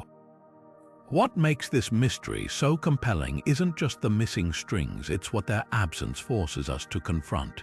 Every null result in science is a fork in the road. Do we build better detectors or rethink the roadmap entirely? The CMB's silence on cosmic strings might be a dead end, or the quiet before a revolution in how we understand the universe's most fundamental seams. And that's the beauty of cosmology's greatest puzzles. Sometimes what we don't see teaches us the most. Deep within the cosmic microwave background's subtle patterns, physicists have been hunting for ghostly imprints of structures so strange they sound like science fiction cosmic defects called domain walls and textures. These hypothetical relics, born from the universe's fiery infancy, would be like scars frozen into the fabric of space-time itself, remnants of moments when the fundamental forces of nature split apart during the Big Bang's aftermath. Picture the universe cooling like molten metal, its symmetries breaking unevenly like a sheet of ice cracking in unpredictable ways, leaving behind flaws in the very structure of reality. Yet despite decades of searching, the CMB remains eerily silent. Their absence isn't just a curiosity, it's a clue that the early universe might have played by rules we've yet to uncover. Domain walls would be two-dimensional sheets stretching across the cosmos, separating regions where quantum fields settled into different states during the universe's cooling. Imagine pouring syrup onto a cold plate. It doesn't spread evenly but forms swirling boundaries where it meets resistance. Similarly, as the universe's energy fields fractured, these walls would have emerged like cosmic membranes, their gravity subtly warping the CMB's light. Textures, meanwhile, would be even more exotic, knots of twisted spacetime left behind when fields couldn't smoothly align, creating gravitational whirlpools. Detecting either would be like finding fossilized wrinkles in the universe's birth certificate, proving that grand unified theories, which blend electromagnetism, the strong and weak nuclear forces, correctly describe physics at energies a trillion times beyond particle colliders. Yet the CMB's pristine glow shows no definitive signs of these defects. This silence speaks volumes. If domain walls existed at the scales predicted, their gravitational pull would have left glaring temperature anomalies, sharp edges, or concentric rings in the CMB where their immense gravity lensed light. Textures would have produced hot and cold spots with distinctive spiral patterns, like fingerprints smudged into the cosmic background. But the best maps from Planck and other observatories reveal no such structures. It's like scouring an ancient artifact for tool marks and finding only unbroken smoothness, suggesting the craftsmen worked with tools we've never seen. One explanation is that these defects existed but evaporated almost instantly, vanishing before the CMB could record them. Some theories propose that cosmic inflation, the universe's explosive early expansion, stretched defects so thin they dissolved into nothingness. Think of stretching a rubber sheet until every wrinkle smooths out. Alternatively, the defects might have formed at energy scales lower than grand unification, making them too faint to detect. It's the difference between searching for footprints in wet cement versus dry sand. The traces might have been too subtle to last, but the most tantalizing possibility. These missing defects hint that grand unification didn't happen the way we thought. Many theories assume a clean, linear breaking of symmetries as the universe cooled. But what if the process was messier, with fields interacting in unexpected ways that avoided leaving scars? Or perhaps defects were erased by phenomena we haven't yet imagined, like interactions with dark matter or extra dimensions. Every null result in the CMB pushes theorists to rewrite their equations, probing whether our cosmic origin story needs a dramatic edit. This mystery isn't just about what's absent, it's about the stories hidden in that absence. The CMB's smoothness could mean our universe's birth was far more orderly than we predicted, or that forces we've yet to name stepped in to tidy up the chaos. Whether it's a flaw in our theories or a sign of deeper physics, one thing is clear: the universe's silence is as revealing as its whispers, and every unanswered question in the cosmic microwave background is a challenge to look closer, think deeper, and prepare for answers that might reshape reality itself. Magnetic fields are everywhere in the universe, threading through galaxies, twisting around black holes, and even weaving between stars. But here's the real puzzle: where did they come from? Some scientists believe the answer might be hiding in the cosmic microwave background, encoded in faint patterns that could reveal the existence of primordial magnetic fields so ancient they were forged in the universe's first moments. If these magnetic fossils are real, they wouldn't just be relics. they'd be evidence of forces at work before the first stars flickered to life, back when the cosmos was little more than a seething plasma of particles and energy. The idea isn't as far-fetched as it sounds. Magnetic fields leave fingerprints. As they interact with charged particles, they twist and polarize light in subtle but detectable ways. The CMB, having traveled across 13.8 billion years to reach us, should carry these distortions if primordial fields existed.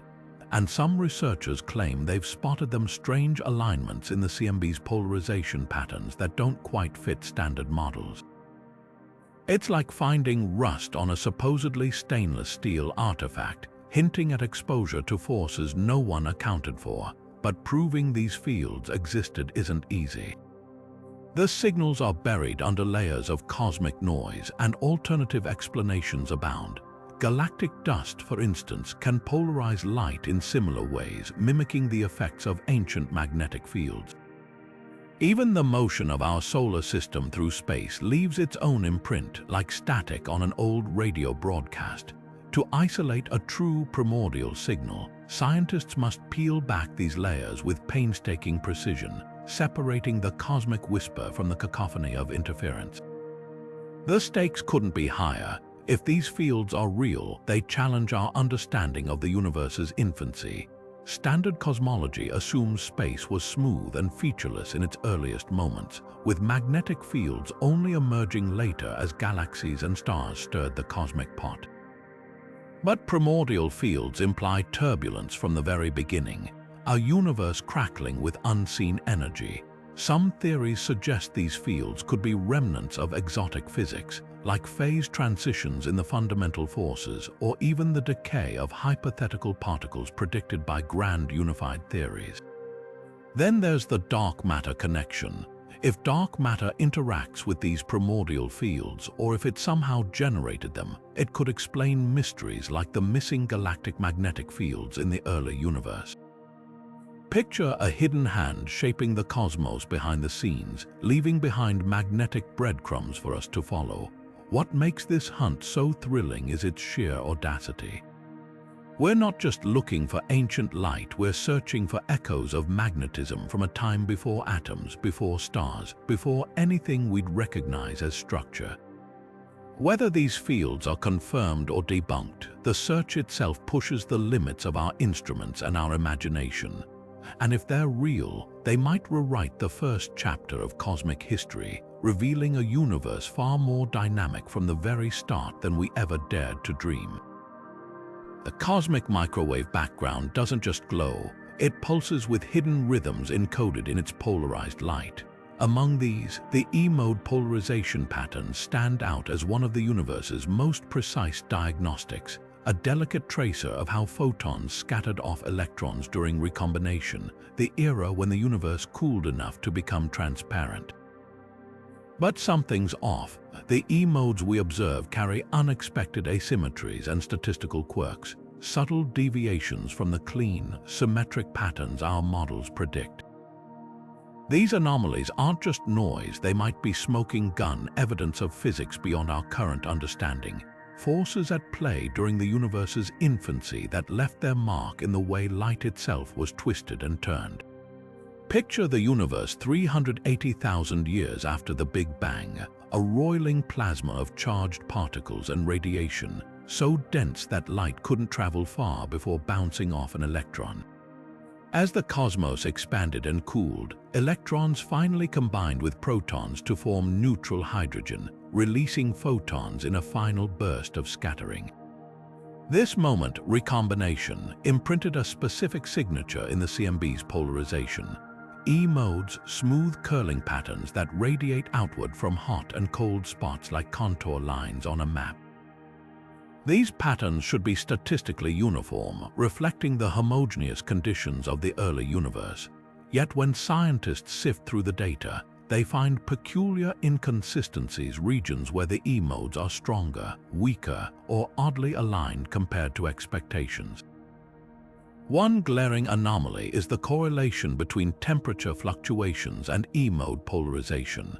In standard cosmology, hotter regions in the CMB should produce more pronounced E-modes as the denser plasma there would generate stronger scattering. But in certain patches of the sky, this relationship breaks down. Some hotspots show oddly muted polarization, while cooler regions display unexpectedly sharp E-mode signals. It's like finding footprints in the sand where none should be, a hint that something altered the scattering process in ways we can't yet explain. One radical possibility. Dark matter might have played an active role during recombination. Most models treat dark matter as a passive spectator, its gravity shaping structures but otherwise ignoring the cosmic plasma.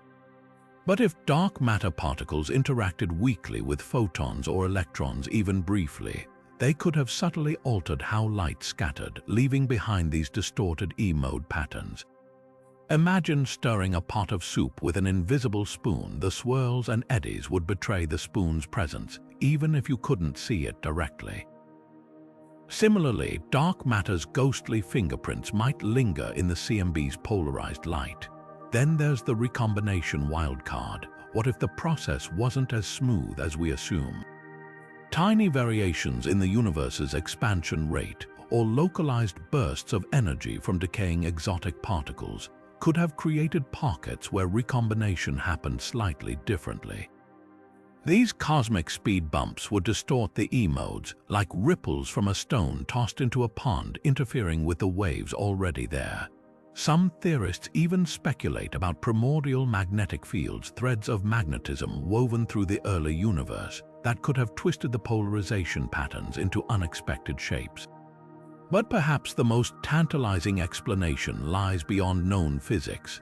Certain extensions to the standard model predict ultra-light particles that would have interacted briefly with photons during recombination, subtly tweaking their polarization. Others suggest space-time itself might have been frothy at microscopic scales in the early universe, a quantum foam that left faint scars in the CMB's light. These ideas hover at the edge of testability, their fingerprints just barely detectable in the statistical hum of the data. What makes these E-mode anomalies so thrilling isn't just their existence, it's what they represent. The CMB isn't just a static snapshot, it's a dynamic record of the universe's most pivotal moments. Every deviation from the expected pattern is a whisper from an era of unimaginable energy and density, a clue that the cosmos might have played by rules we've yet to discover. Whether it's shadowy dark matter, rogue magnetic fields, or entirely new physics, the CMB's polarized light is challenging us to listen more closely and rethink what we thought we knew about the dawn of time.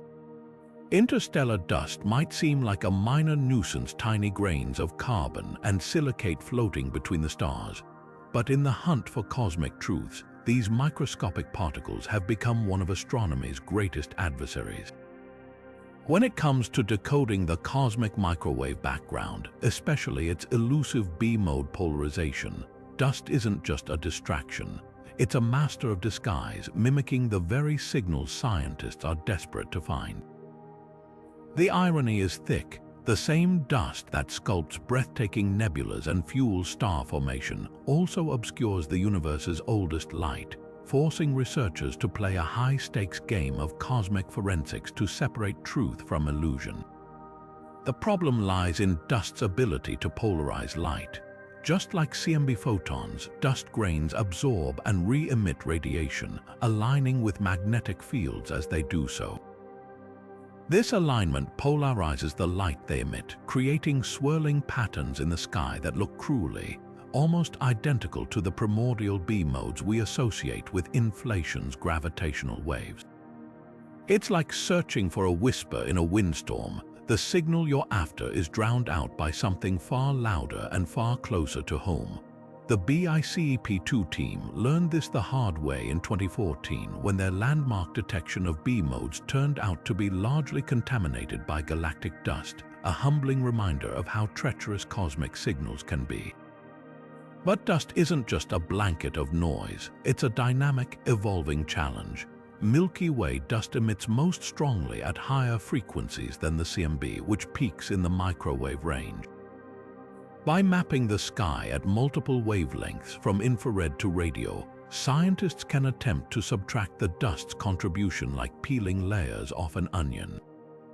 The Planck satellite was a game-changer here, providing the most detailed dust maps ever made.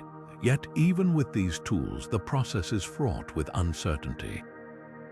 Dust properties vary across the galaxy, and some regions are so thick with it that cleaning the data feels like restoring a painting buried under centuries of grime. The stakes couldn't be higher. If we misinterpret dust's fingerprint as evidence of inflation, we risk building grand theories on shaky foundations. Conversely, if we're too aggressive in removing dust's signal, we might scrub away genuine primordial B modes, throwing out the cosmic baby with the interstellar bathwater. It's a balancing act that demands relentless precision and a bit of humility. After all, the universe doesn't care about our experimental frustrations. Its mysteries are layered, and dust is just one of many veils we'll need to lift to see the full picture. What makes this detective work so electrifying is its sheer ambition. Scientists aren't just fighting dust, they're refining entire methodologies to outsmart it. New telescopes like the Simons Array and next-generation CMB experiments deploy ever more sensitive detectors and novel frequency coverage, turning the hunt for primordial B modes into a technological arms race. The goal: to isolate inflation's whisper from dust's roar, proving once and for all whether the universe's explosive birth left gravitational ripples in space-time, or if we've been chasing cosmic shadows all along. The cosmic microwave background is often called the oldest light in the universe, a fossilized snapshot of its infancy, unchanging across the eons. Or is it?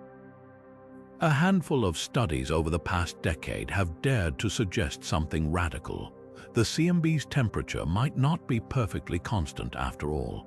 These fringe claims, if true, would shake cosmology to its core, implying either that our instruments are betraying us in ways we don't understand, or that the universe itself is still evolving in ways we never anticipated.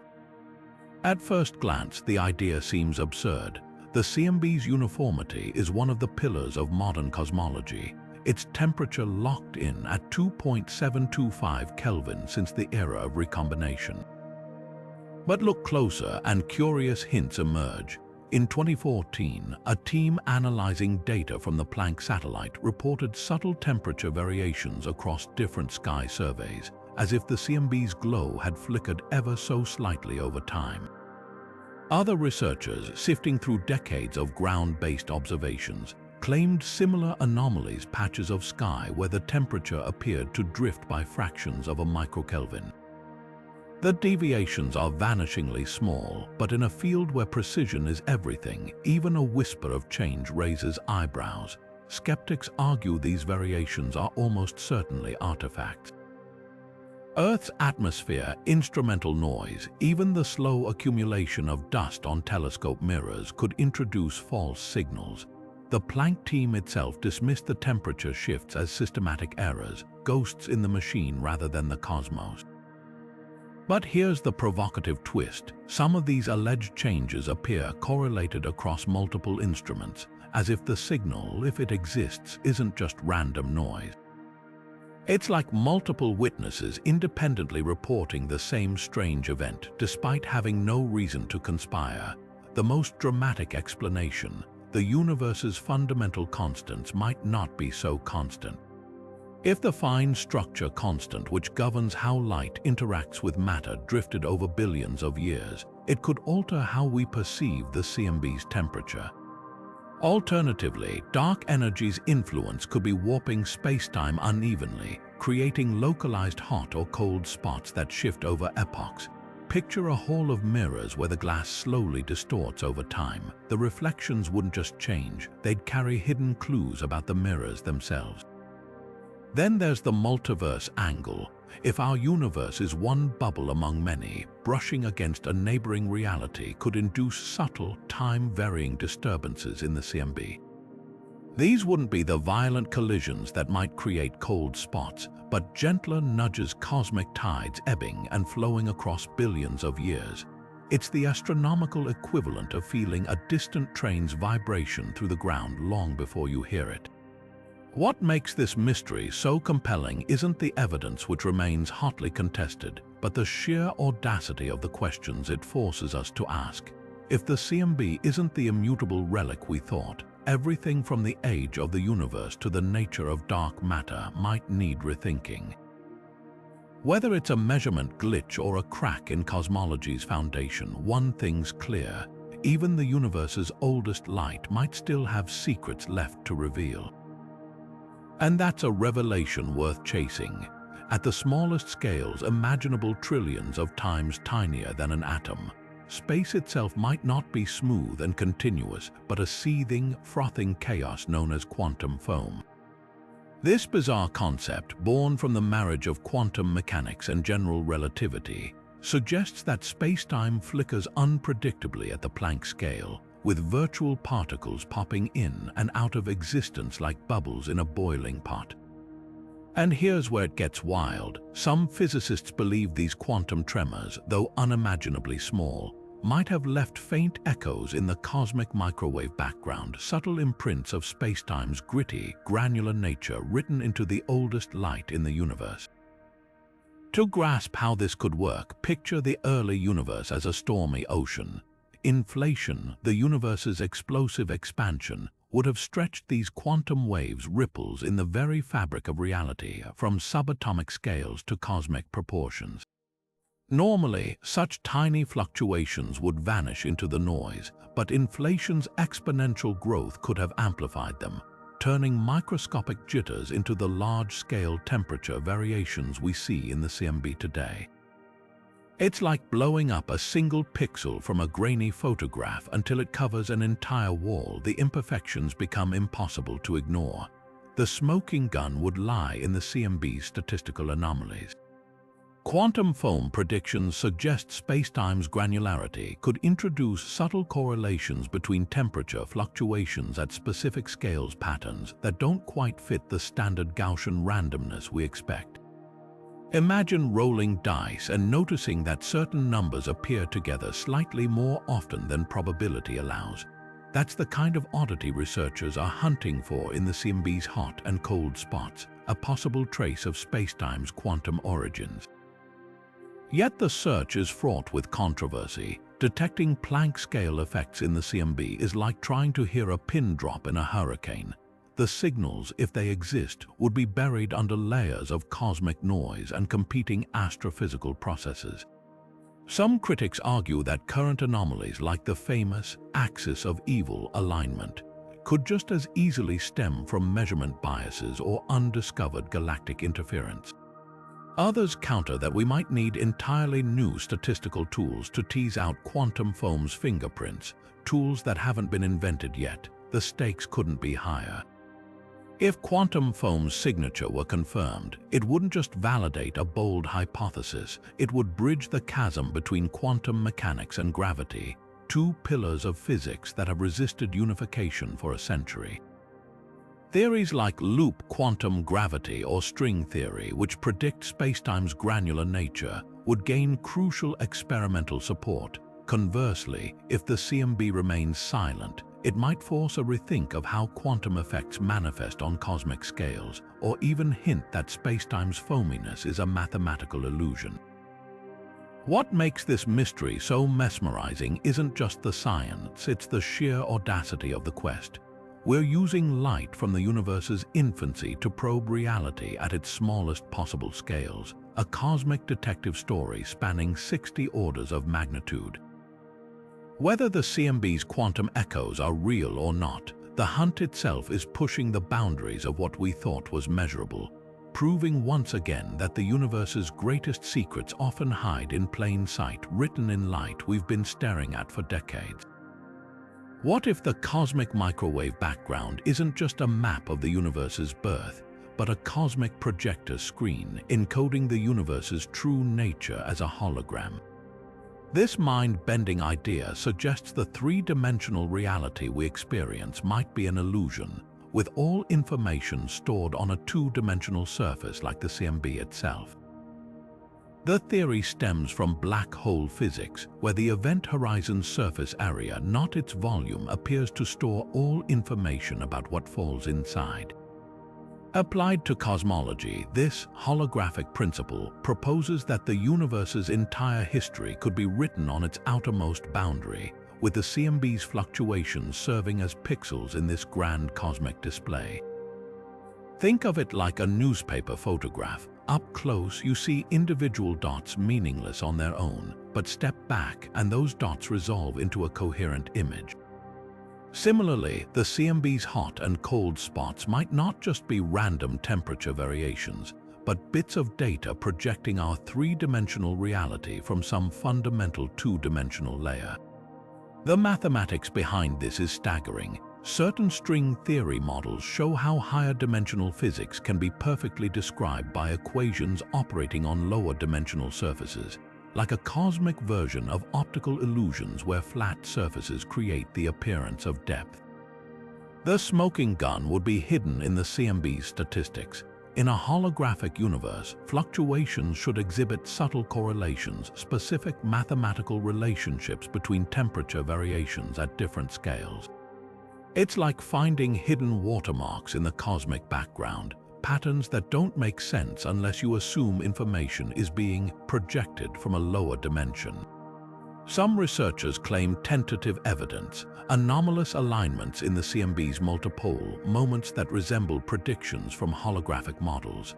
These deviations are tiny, buried in the noise of conventional cosmic variants, but their potential implications are cosmic in scale. Critics argue this is mathematical pareidolia, seeing patterns where none exist. The standard inflationary model explains most CMB features without invoking radical dimensionality shifts. Yet holography offers compelling solutions to long-standing puzzles. For instance, why does the universe appear finely tuned for complexity?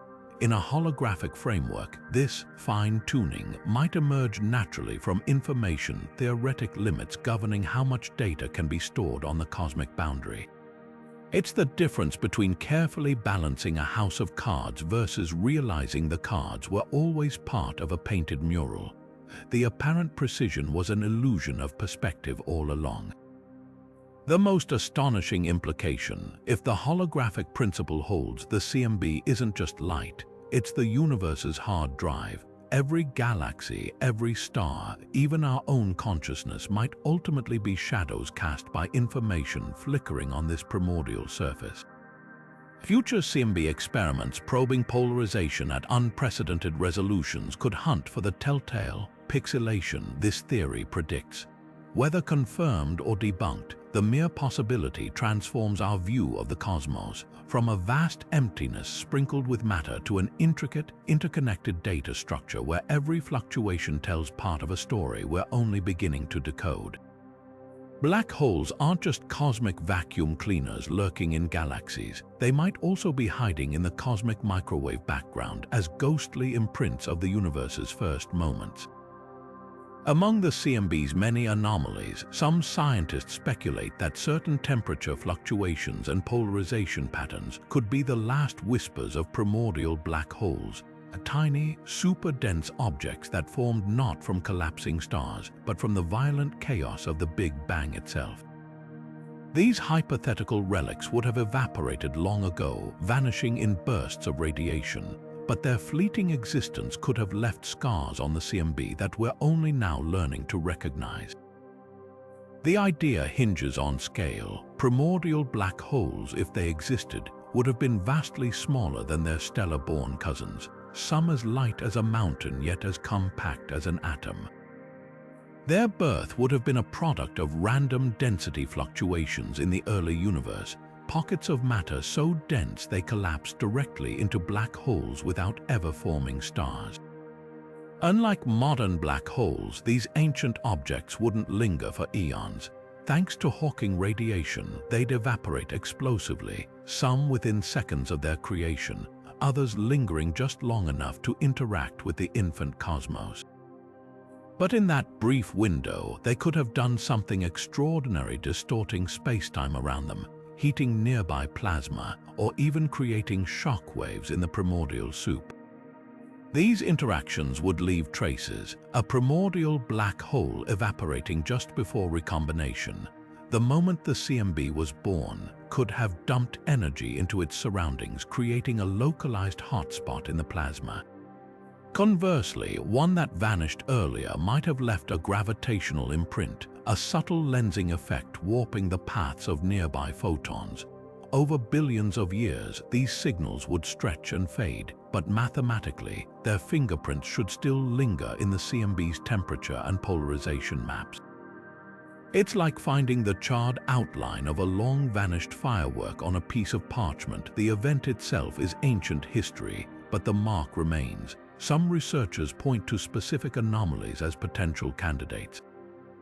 Tiny, unexplained cold spots in the CMB could be the graves of evaporating black holes, regions where their death throes siphoned energy away from the surrounding plasma. Odd correlations in the polarization patterns might reflect the gravitational ripples these objects created as they evaporated, twisting space-time in ways that subtly altered the light's journey. Even the CMB's large-scale power spectrum, the distribution of hot and cold spots, could bear the statistical marks of countless primordial black holes popping in and out of existence like cosmic fireflies. The implications are staggering. If primordial black holes seeded even a fraction of the CMB's irregularities, they could solve multiple cosmic puzzles at once. For one, they're leading candidates for dark matter invisible mass that outweighs visible matter 5 to 1. A vast population of tiny, evaporated black holes would leave no trace today except their gravitational echoes, neatly explaining dark matter's elusive nature. They might also have jump-started the formation of supermassive black holes, those enigmatic giants lurking in galactic cores. How these monsters grew so big so fast is a mystery, unless they had primordial seeds to start with.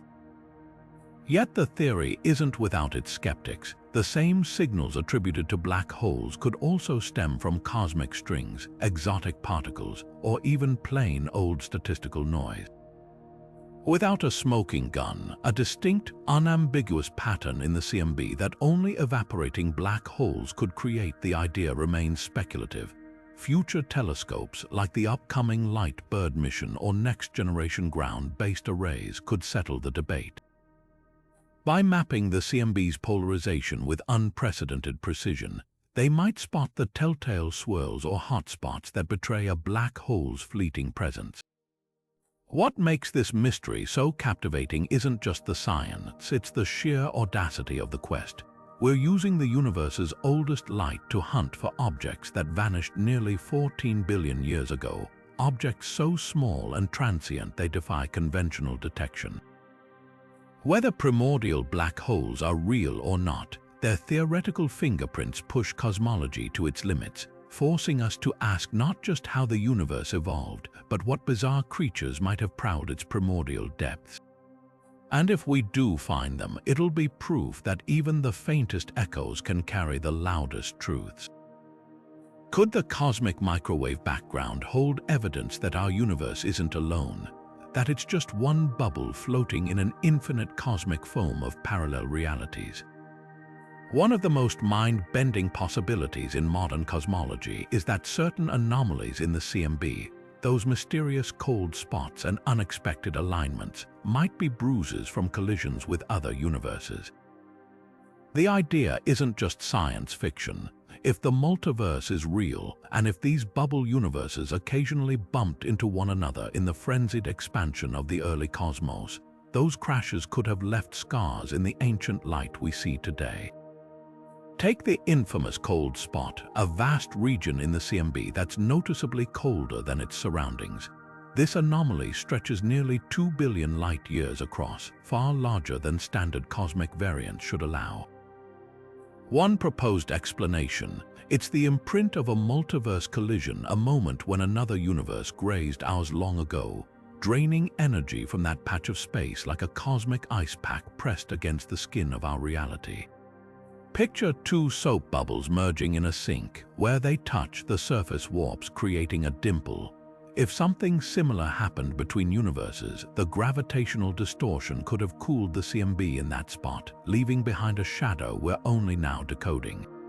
But how would such a collision leave a detectable mark? When bubble universes collide, the energy released wouldn't just vanish.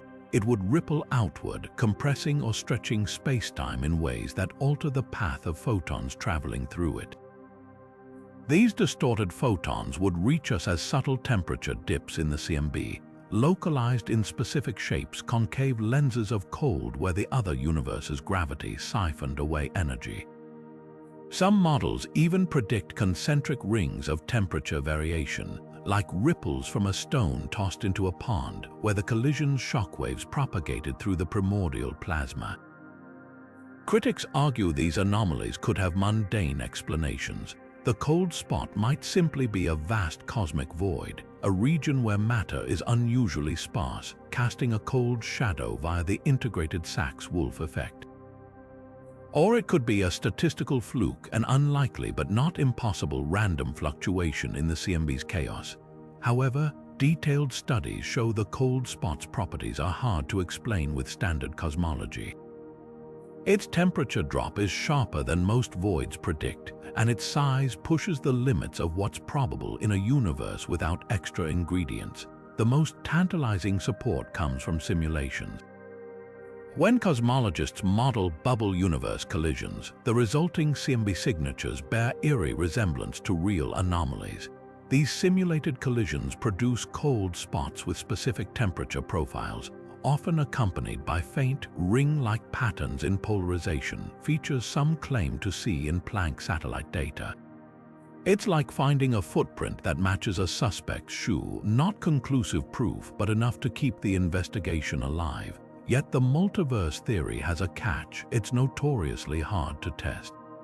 By definition, other universes would exist beyond our cosmological horizon, their physics potentially alien. But if their collisions left marks in our CMB, those marks might be our only window into the greater multiverse. Future telescopes like the Simons Observatory or CMB-S4 could settle the debate by mapping polarization at unprecedented resolution, hunting for the telltale swirls or concentric rings that bubble collisions should leave behind. What makes this mystery so thrilling isn't just the science, it's the philosophical stakes. If even one CMB anomaly points to a multiverse, it would redefine our place in reality. We'd no longer be inhabitants of a solitary cosmos, but neighbors in a frothing sea of universes, each with its own laws, its own history, its own version of existence. And the CMB, that ancient echo from our birth, might be the only message we'll ever get from the worlds beyond our own. The cosmic microwave background doesn't just illuminate the universe's birth, it might also hold the key to decoding dark matter's deepest secrets.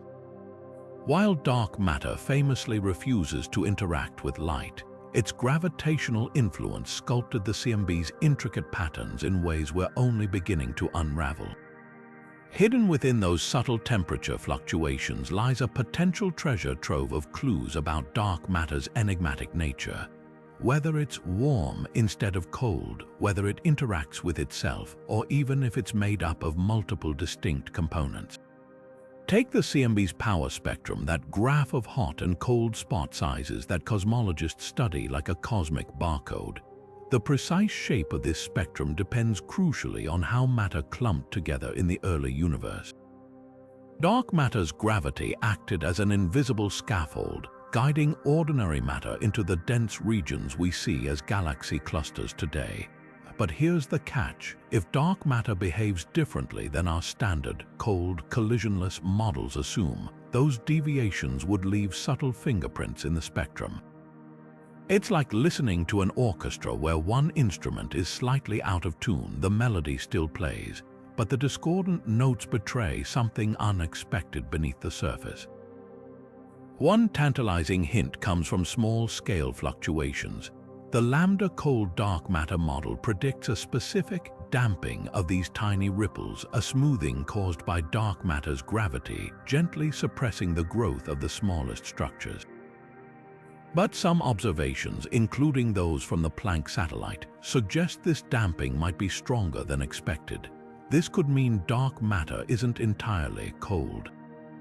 If its particles moved faster in the early universe, a scenario dubbed warm dark matter, their extra motion would have washed out the tiniest density variations, like waves erasing fine details in sand.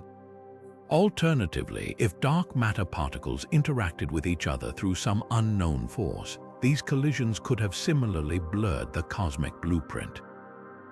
Then there's the large-scale anomalies. Certain features in the CMB's power spectrum, like the missing power at vast scales, might hint at dark matter's complex composition. Some theorists propose that dark matter isn't a single substance but a mix of particles with different masses or interaction strength, a cosmic dark sector with its own rich physics. Imagine pouring both sand and sugar into a sieve. Their different grain sizes would create a more complex pattern than either alone.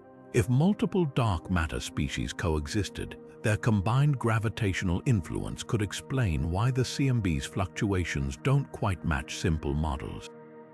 The most provocative possibility: dark matter might have briefly interacted with ordinary matter or radiation in the universe's first moments.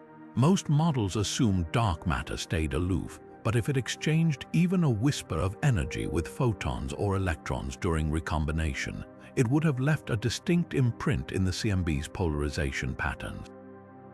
Recent studies hunting for these dark matter drag effects have turned up intriguing, if inconclusive, hints. It's like finding faint footprints in wet cement. They could be from a passerby, or they could be evidence of something far more surprising. What makes these dark matter clues so electrifying is their potential to crack one of cosmology's biggest mysteries.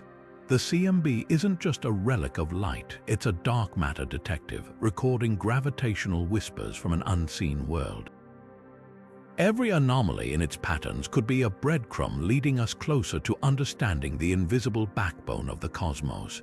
Whether it's warm dark matter, self-interacting particles, or an entire dark sector waiting to be discovered, the answers are written in the universe's oldest light if we learn how to read them.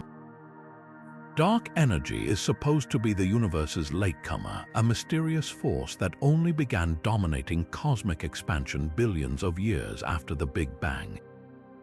But what if it arrived fashionably early? Some cosmologists are now exploring a radical twist. That dark energy didn't just wake up in the universe's middle age. It might have staged a brief but dramatic cameo in its infancy, leaving behind subtle clues in the cosmic microwave background. This hypothetical early dark energy isn't just a curiosity, it could be the missing piece that resolves two of cosmology's biggest headaches: the CMB's anomalous large-scale fluctuations and the infamous Hubble tension that's tearing at the seams of our standard model. Picture the universe's first acts as a play with an unscripted intermission. In the standard timeline, dark energy waits patiently in the wings while gravity builds galaxies and cosmic structure. But early dark energy suggests a fleeting encore, a burst of repulsive force that surged during the universe's first 100,000 years, then vanished just before the CMB's photons broke free. This momentary push would have subtly altered the cosmos's expansion rate during those critical early moments, like a gust of wind briefly speeding up a rolling ball. The effects: a smoother universe at the largest scales, with suppressed temperature variations that could explain why the CMB lacks the giant wrinkles our models predict. The Hubble tension adds fuel to this speculative fire. When we measure the universe's current expansion using the CMB, we get one answer. When we use nearby supernova and stars, we get another. Early dark energy offers an elegant fix. By temporarily tweaking the expansion rate in the primordial universe, it could have shifted the CMB's derived value of the Hubble constant downward, not by changing today's dark energy, but by rewriting the starting conditions. It's like discovering that a marathon runner took a shortcut during the first mile. Their final time would seem impossibly fast unless you accounted for that early sprint. But how would this phantom energy leave traces in the CMB? The key lies in sound.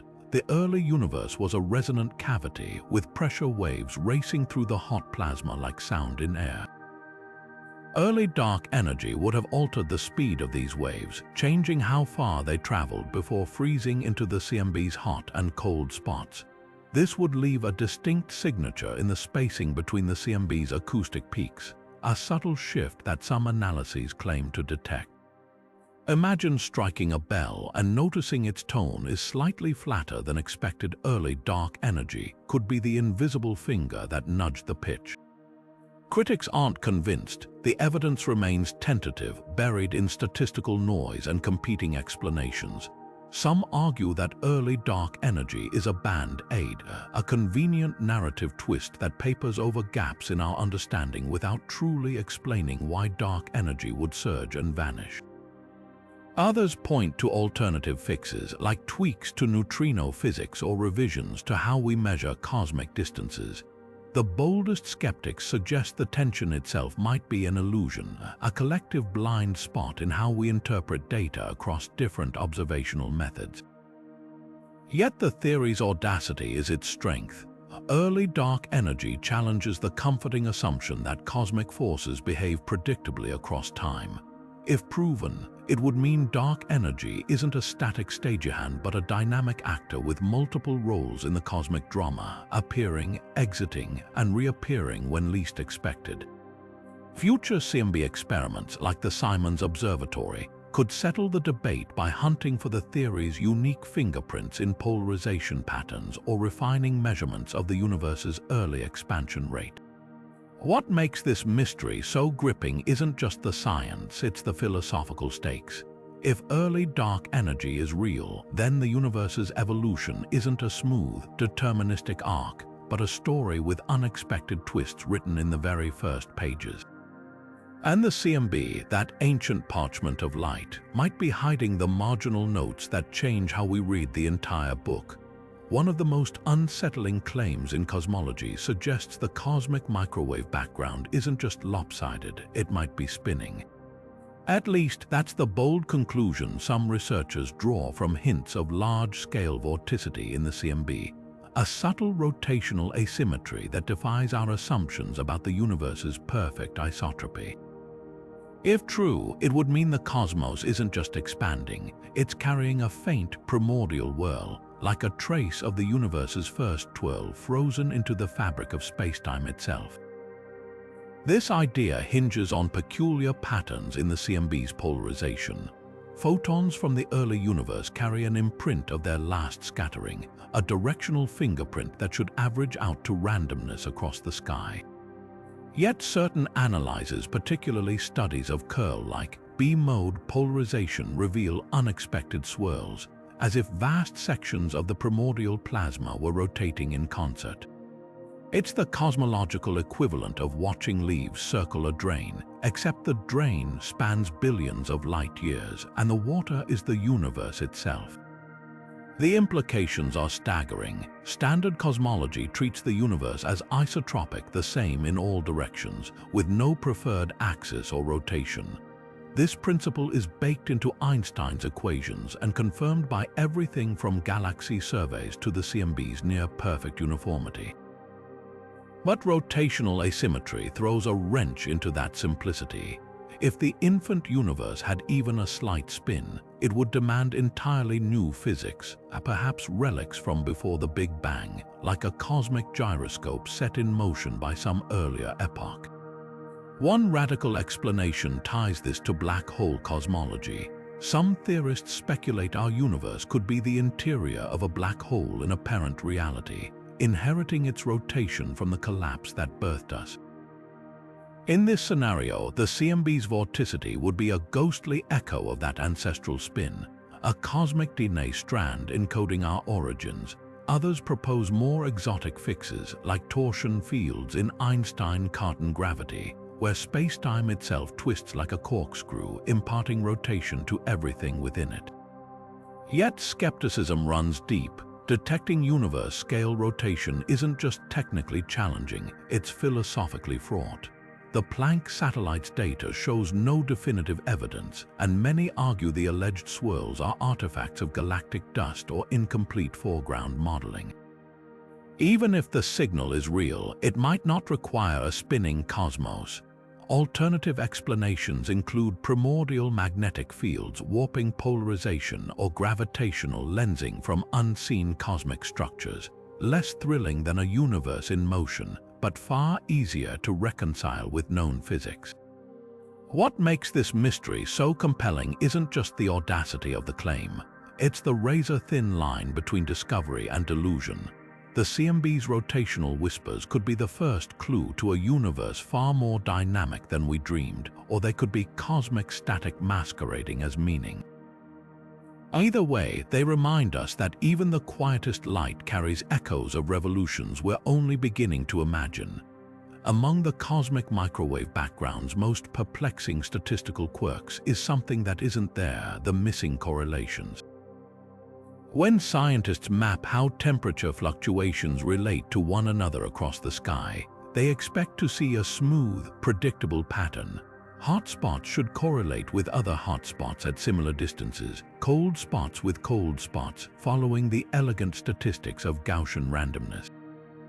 But at the very largest scales, angles wider than 60 degrees, the CMB's fluctuations seem oddly disconnected, as if the universe forgot to follow its own rules. These vanishing correlations aren't just minor glitches, they're cosmic blind spots that challenge our understanding of how structure emerged from the Big Bang's aftermath. Imagine throwing a handful of confetti into the wind and watching how the pieces land.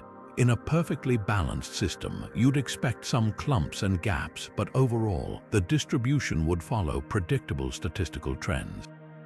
Now picture finding that all the confetti within arm's length of each other landed in sync, but beyond that, the pieces showed no relationship at all. That's the essence of the CMB's missing correlations. On smaller scales, the temperature fluctuations align as expected, but at the grandest cosmic distances, they appear strangely indifferent to one another. One leading suspicion points to the limits of cosmic inflation. The theory predicts that quantum fluctuations stretched across the universe should create correlations on all scales.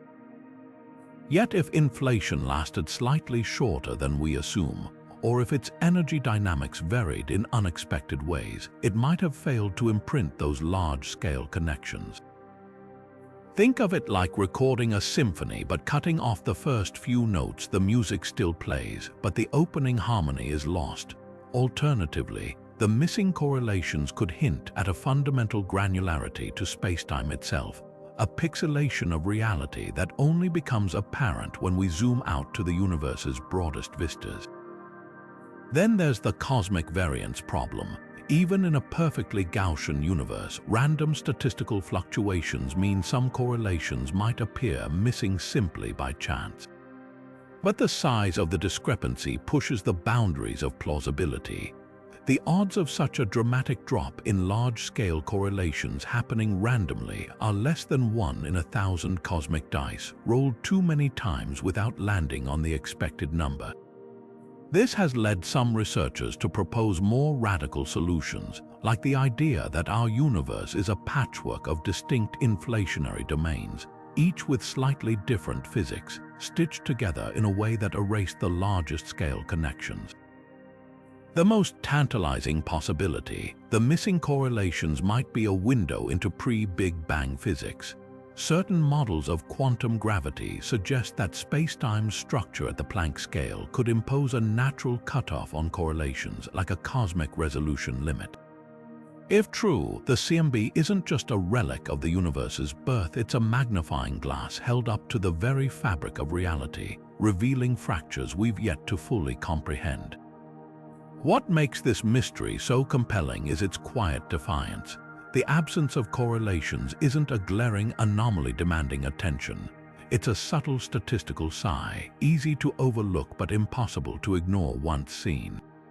Whether it's a flaw in inflation's script, a signature of multiverse seams, or evidence of spacetime's hidden architecture, The CMB's silent gaps speak volumes not through what they say, but through what they don't.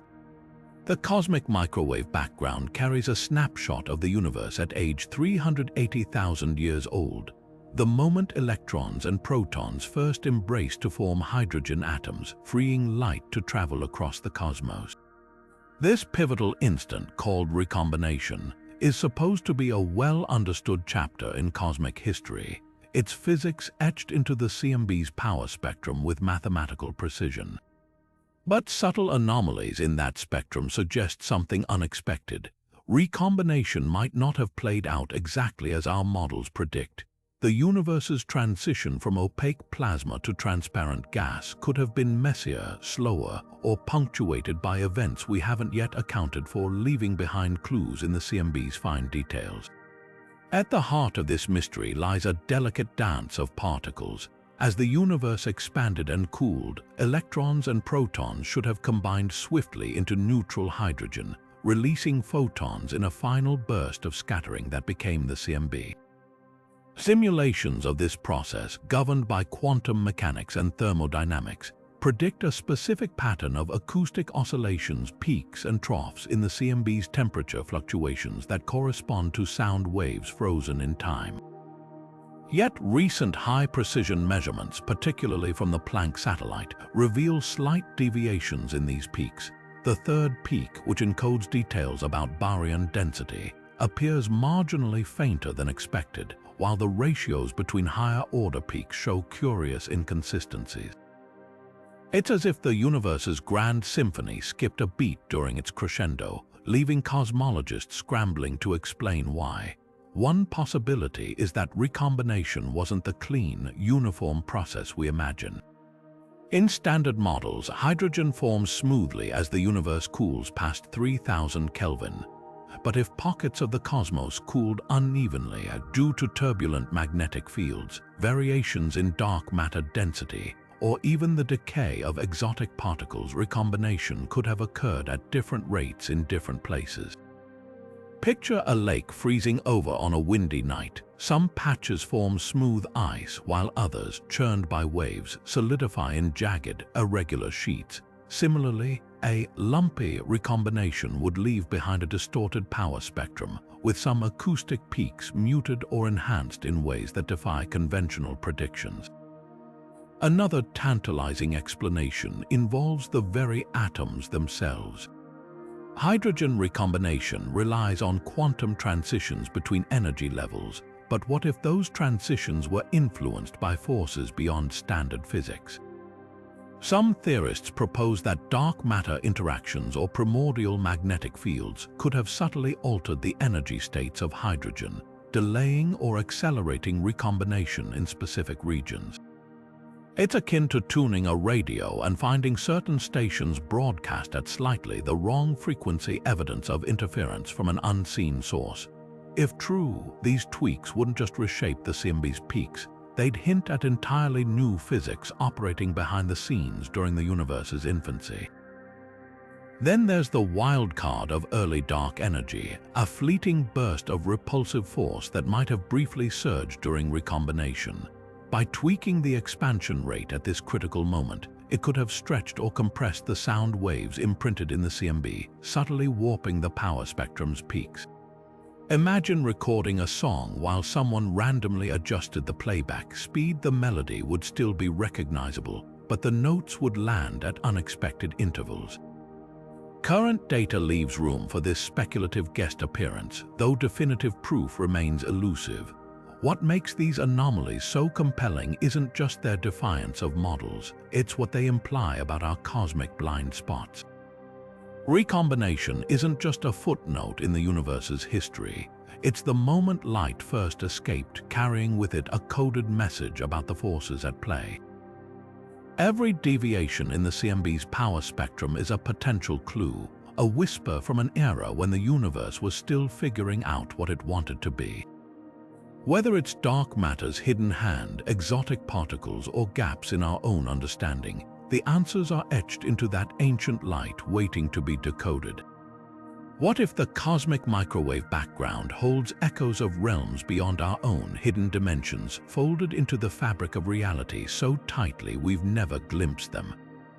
Among the most radical ideas in modern physics is that our universe might not be confined to the familiar three dimensions of space and one of time.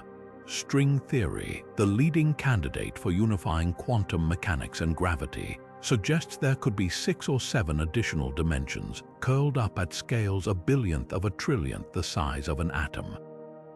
These extra dimensions would be invisible to our eyes, yet their gravitational influence might have left faint fingerprints in the CMB's fluctuations, subtle distortions that could rewrite our understanding of reality itself. The logic hinges on gravity's unique role in higher dimensional theories.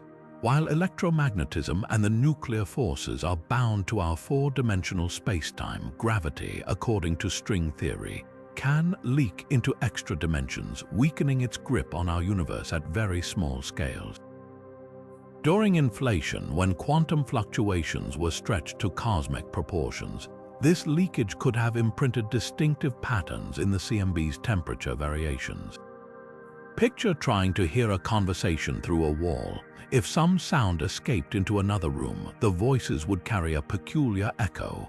Similarly, if gravity seeped into extra dimensions during the universe's explosive expansion, the CMB's hot and cold spots might bear the telltale reverberations.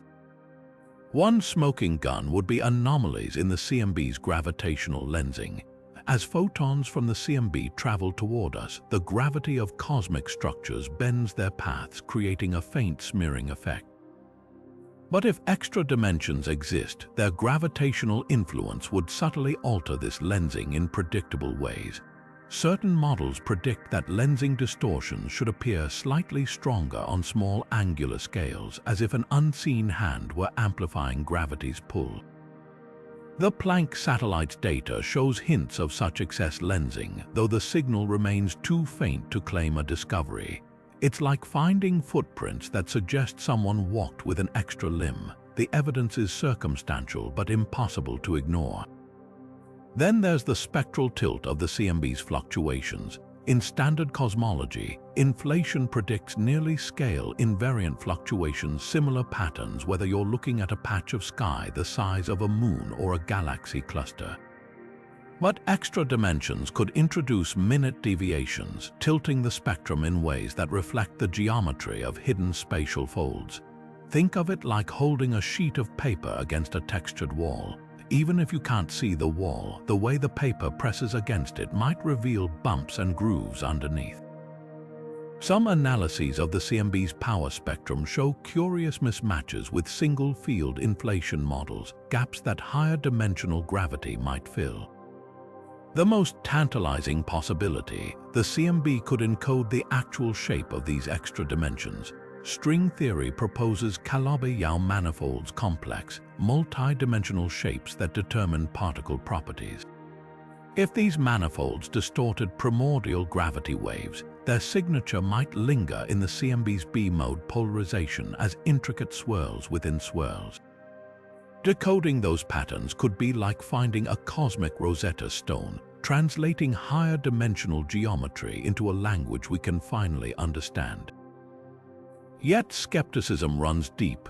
Extra dimensions remain hypothetical, and alternative explanations, like unknown particle interactions or systematic errors in data processing, could account for the CMB's anomalies. Even among string theorists, consensus is elusive. Some argue the extra dimensions are too small to leave observable traces. Others believe their effects are hidden in plain sight, waiting for sharper statistical tools to reveal them. What makes this mystery so electrifying isn't just the science, it's the audacity of the hunt. We're using the universe's oldest light to probe realms that may exist beyond space and time as we know them.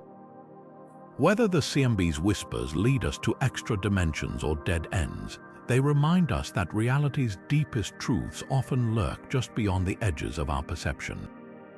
And sometimes all it takes to find them is learning how to see the shadows they cast.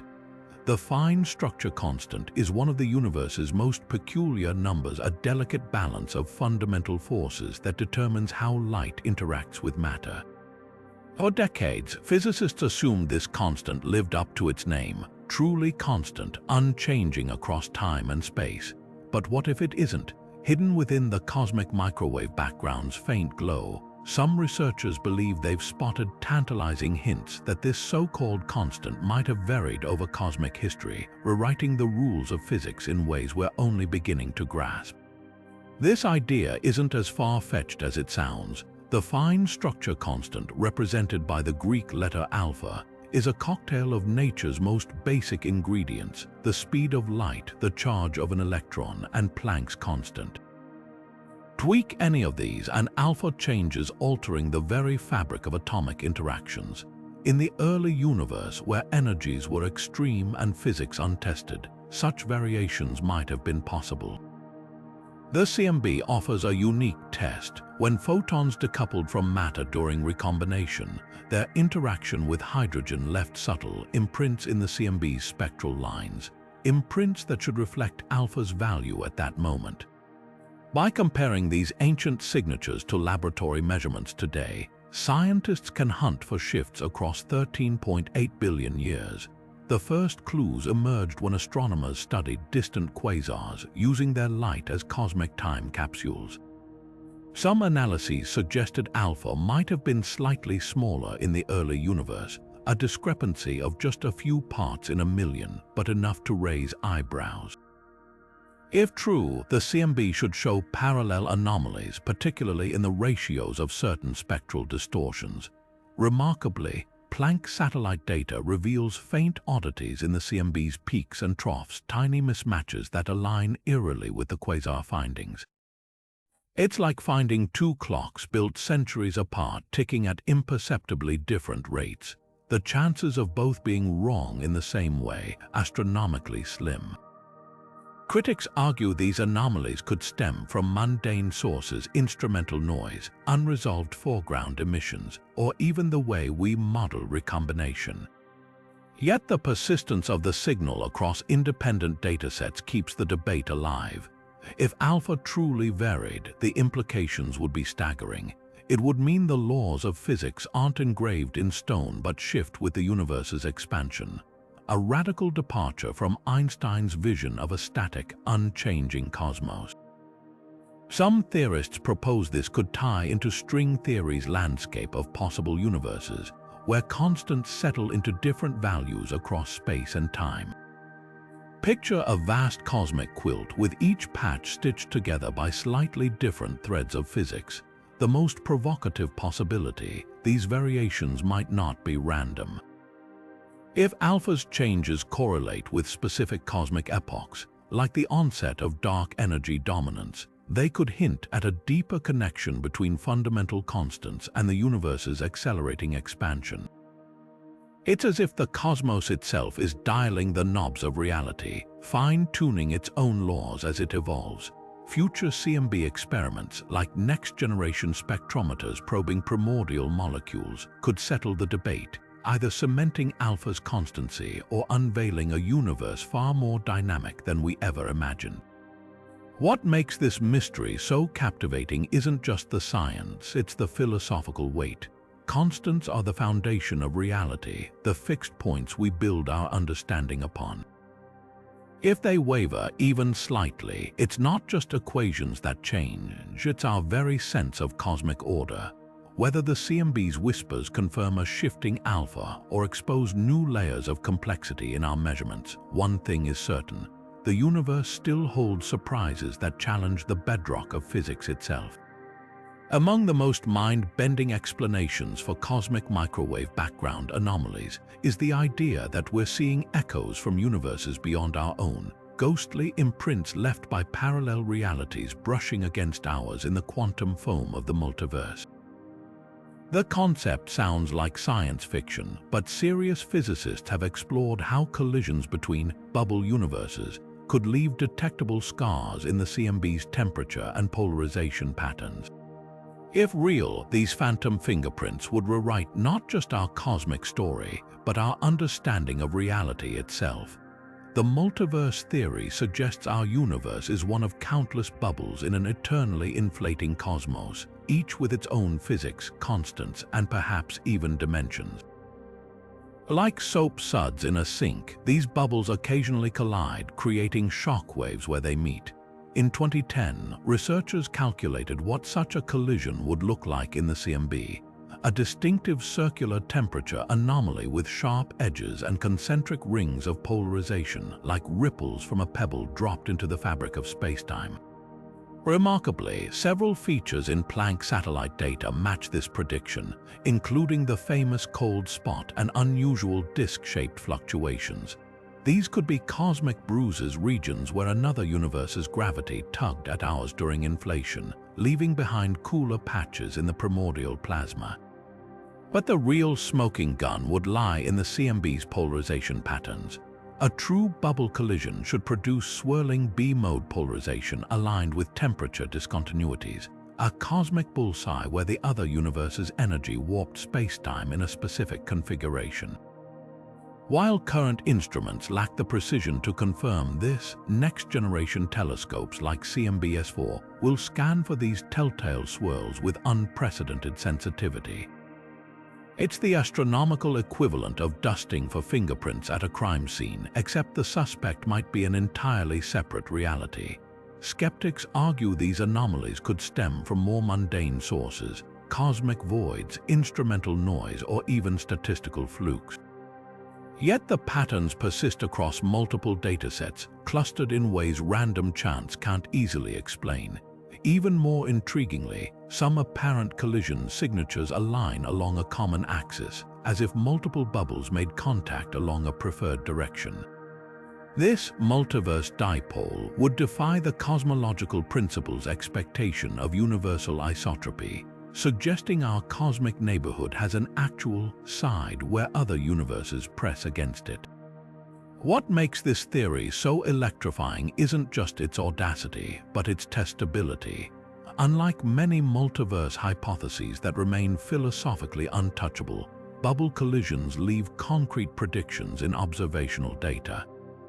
Whether the anomalies hold up under scrutiny or fade into noise, they're forcing us to confront profound questions. Are we alone in the meta-cosmos? Can physics vary so drastically just beyond our horizon? And if other universes exist, what unimaginable stories might their ancient light tell? The answers, if they come, will be written in the silent language of microwaves, decoded by those bold enough to listen. The cosmic microwave background's acoustic peaks are like a cosmic heartbeat, regular, rhythmic fluctuations in temperature that tell us how sound waves traveled through the primordial plasma. These peaks should follow a precise spacing, a fingerprint of the universe's early conditions, but something's off. Recent measurements reveal subtle shifts in their positions, as if the universe's pulse skipped a beat or two. These anomalies might be more than statistical noise. They could be the first hints of unknown particles, relics from the Big Bang that defy our current understanding of physics. Take the third peak, for example. Its position and amplitude are exquisitely sensitive to the density of baryons ordinary matter in the early universe.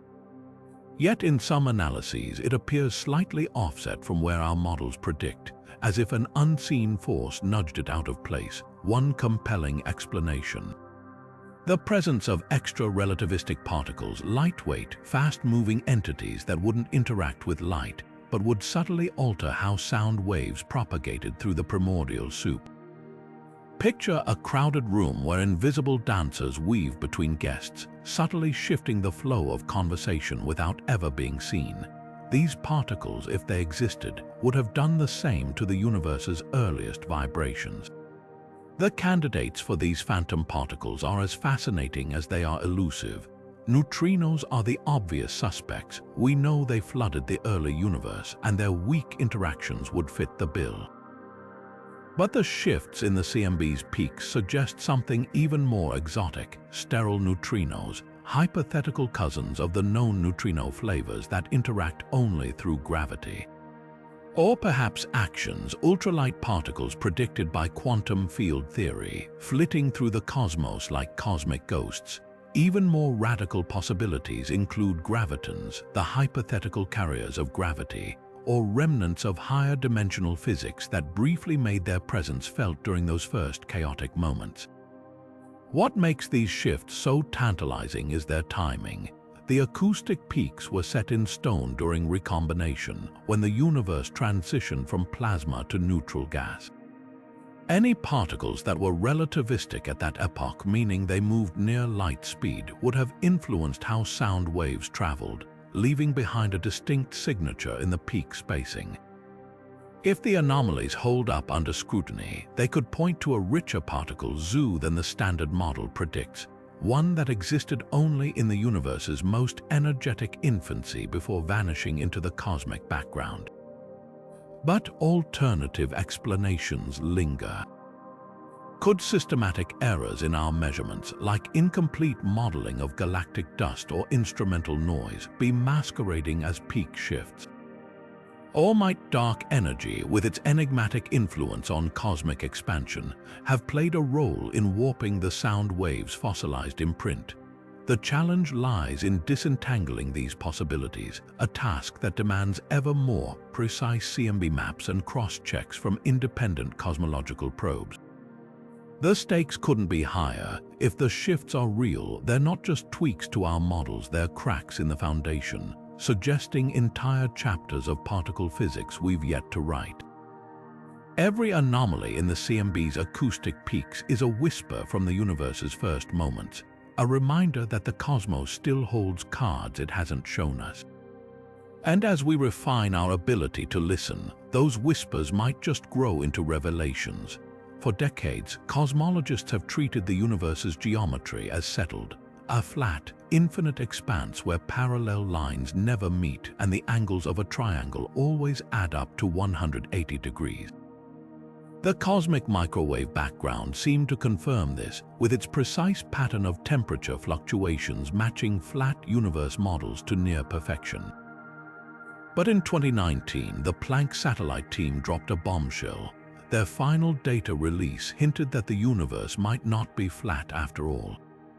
Instead, the CMB's gravitational lensing pattern suggested a slight positive curvature, a cosmos that bends back on itself like the surface of a sphere, where parallel lines eventually converge and the volume of space is finite. This claim hinged on a subtle statistical anomaly.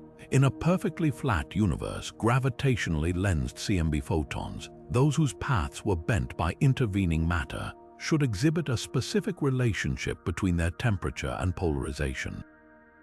Planck's data, however, showed slightly more lensing than expected, a discrepancy that could be explained if space itself was gently curved. The numbers pointed to a universe with a curvature parameter, omega k, deviating from zero at about the 3 sigma level, not enough to declare a discovery, but enough to send shockwaves through the field. It's like meticulously measuring a soccer field only to realize the sidelines aren't straight but faintly bowed, hinting the entire game might be played on a curved Earth. The implications would be staggering. A closed universe could mean our cosmos is finite, looping back on itself like a cosmic version of Pac-Man's wraparound screen. Travel far enough in one direction, and you'd eventually return to your starting point, no multiverse or parallel realities required. Yet this idea collides head-on with the flat universe consensus, built on decades of cross-corroborating evidence. Baryon acoustic oscillations, galaxy clustering, and Type Ia supernova all align with a spatially flat lambda CDM model. The CMB's own power spectrum, aside from the lensing anomaly, overwhelmingly favors flatness. It's as if one forensic tool contradicted an entire crime scene reconstruction, forcing detectives to question whether they've misread the evidence. Critics were quick to pounce. Some argued the curvature signal might stem from unaccounted systematic errors in Planck's data processing, like residual galactic dust or calibration quirks.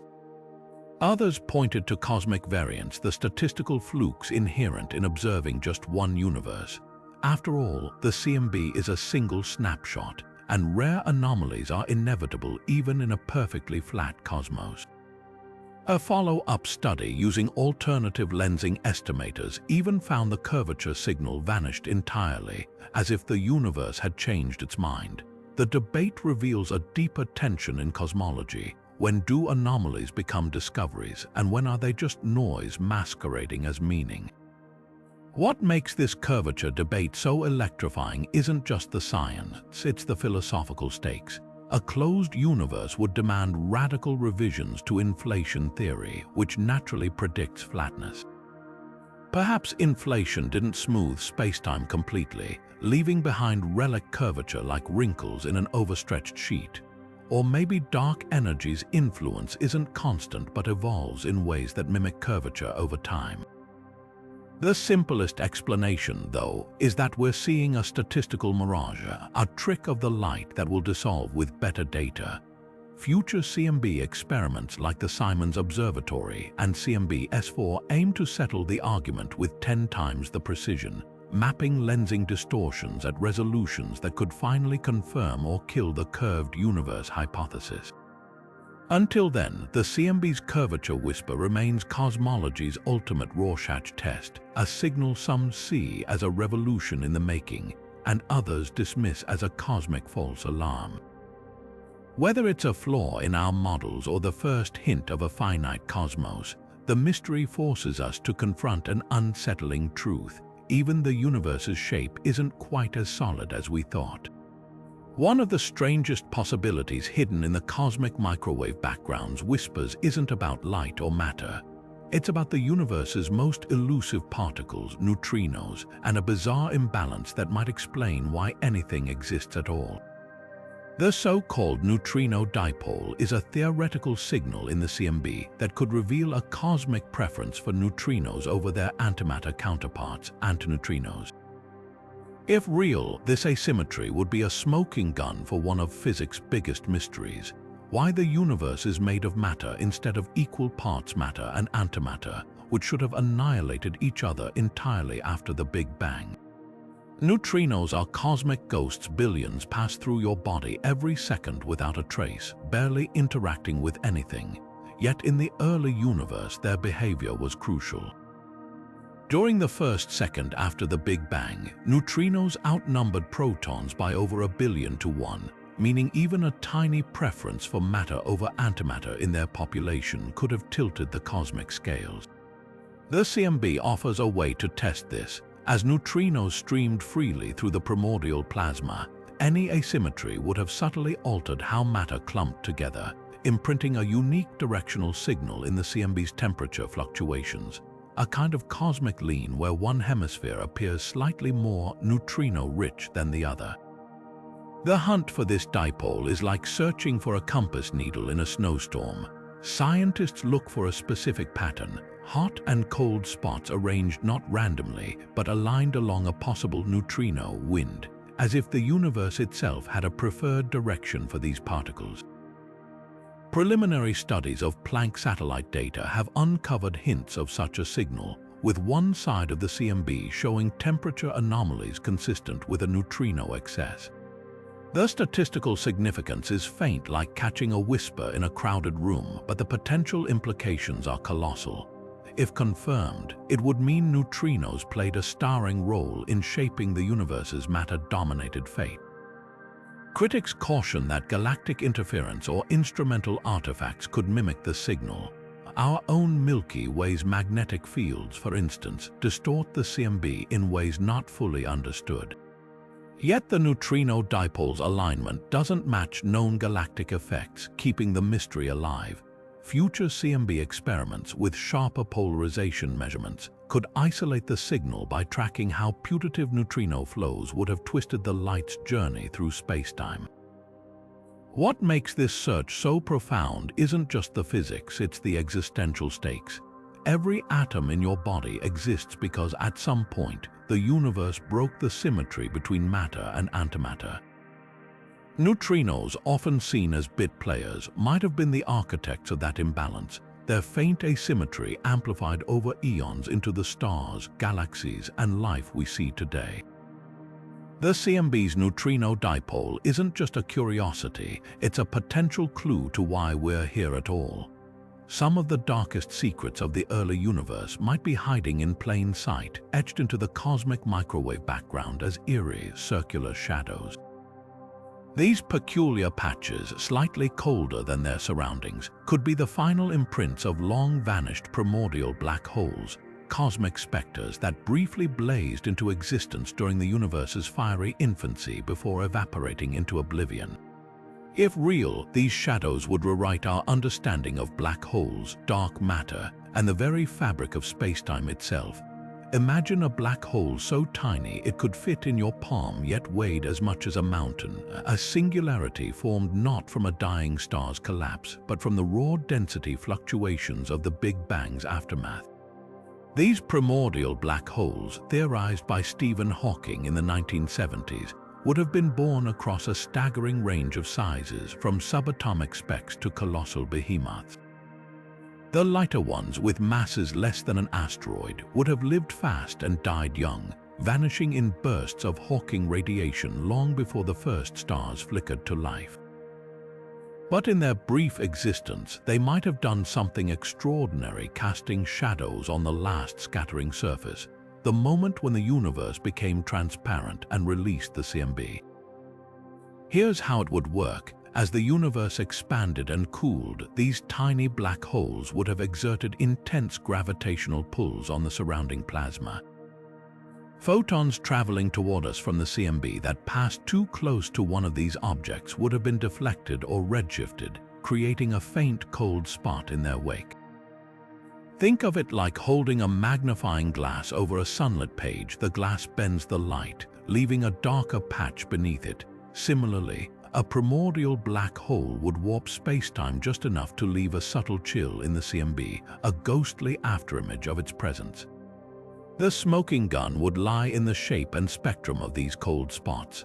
Unlike random temperature fluctuations or the shadows cast by cosmic voids, black hole imprints should be nearly perfectly circular, with sharp edges and a distinct thermal profile.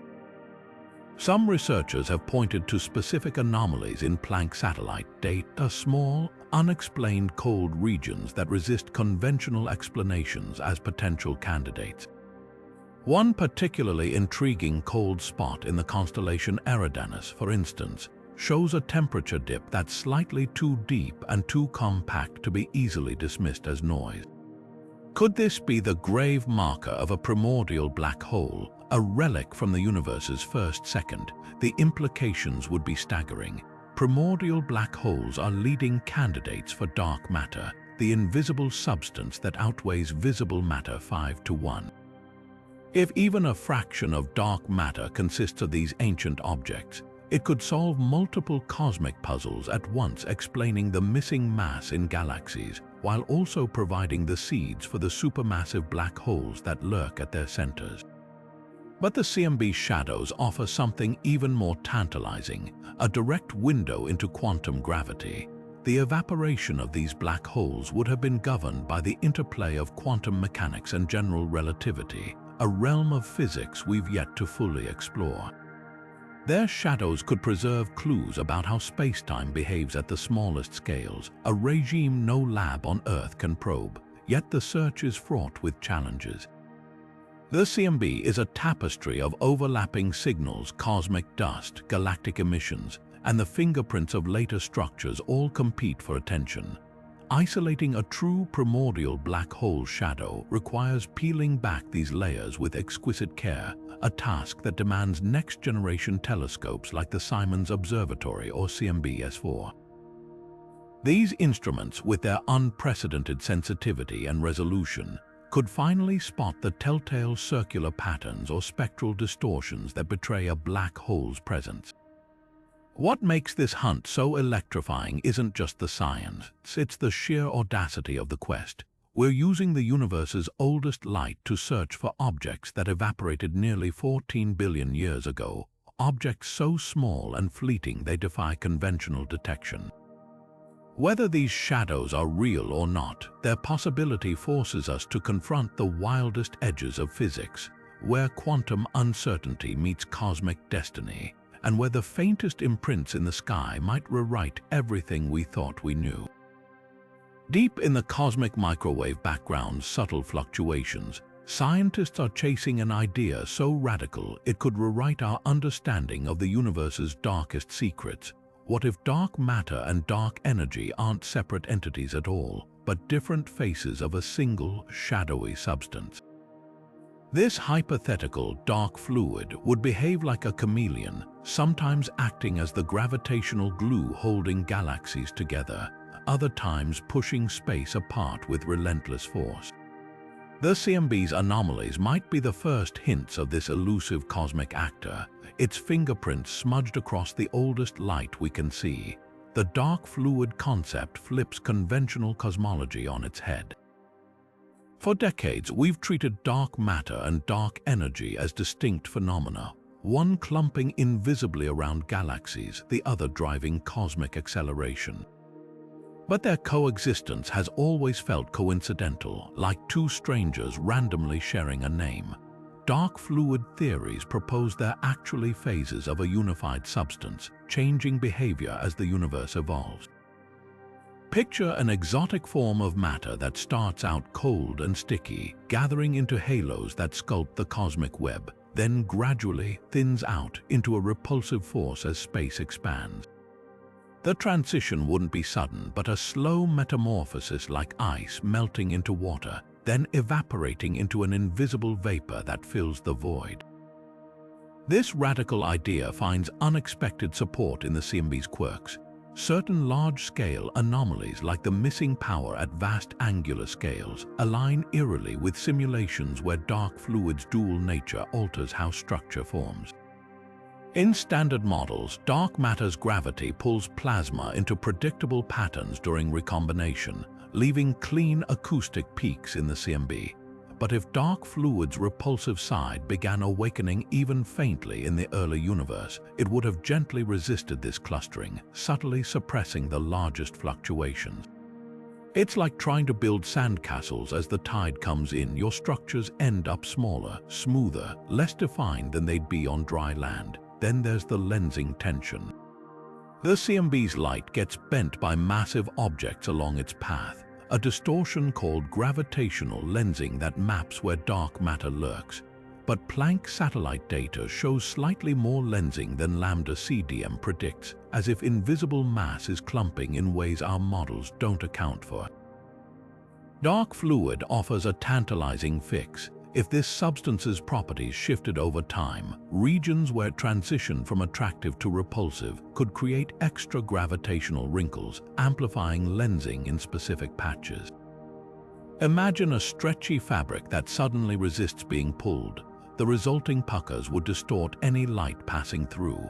The most compelling evidence might lie in the CMB's cross-correlations, how temperature fluctuations relate to later galaxy surveys. Dark fluid's phase changes should leave a distinct statistical signature here, like a chef's fingerprint on a recipe. Certain studies of Planck data combined with large-scale structure maps show puzzling correlations that vanilla dark matter struggles to explain, but which align with dark fluid's predicted handoff between clustering and repulsion. It's the cosmic equivalent of finding a fossil that's half fish, half reptile, a transitional form caught mid-evolution, yet the theory remains controversial. Critics argue that dark fluid's flexibility risks making it unfalsifiable, a catch-all explanation that could be tuned to fit any anomaly. Others note that simpler fixes, like tweaking neutrino masses or accounting for better foreground models, might resolve the discrepancies without invoking exotic physics. The debate hinges on Occam's razor, whether patching our current model with minor adjustments is truly more elegant than embracing a radical rewrite. What makes this mystery so electrifying isn't just the science, it's the philosophical stakes. If dark fluid exists, it would mean we've fundamentally misread the universe's underlying architecture, mistaking two expressions of a deeper unity for separate phenomena. Future CMB experiments like CMB-S4 could settle the debate by hunting for the theory's smoking gun, a specific pattern of correlated anomalies across temperature, polarization, and lensing maps that only dark fluid's unique behavior can produce. Until then, the CMB's shadows keep whispering hints of a darkness far stranger and far more fluid than we ever imagined. The cosmic microwave background isn't just a relic of the universe's infancy. It might be a time capsule from a realm we've never directly observed. The Planck epoch, the first fraction of a second after the Big Bang, when gravity and quantum mechanics were locked in a chaotic dance. At these unimaginable scales, spacetime itself may have foamed and frothed like a stormy sea, with quantum fluctuations warping reality on dimensions smaller than a trillionth of an atom. These fleeting distortions should have long since vanished, erased by cosmic expansion, but what if traces linger, frozen into the CMB's patterns like whispers trapped in ancient ice?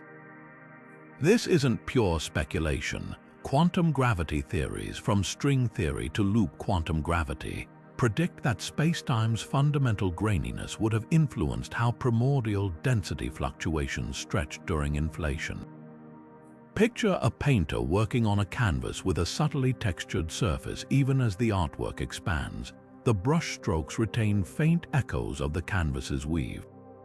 Similarly, if spacetime had a quantum texture in those first moments, inflation would have magnified its imprints, potentially leaving behind statistical anomalies in the CMB's temperature and polarization maps. The key is knowing where to look. One telltale sign would be deviations from Gaussian randomness, the predictable statistical noise that dominates the CMB's fluctuations.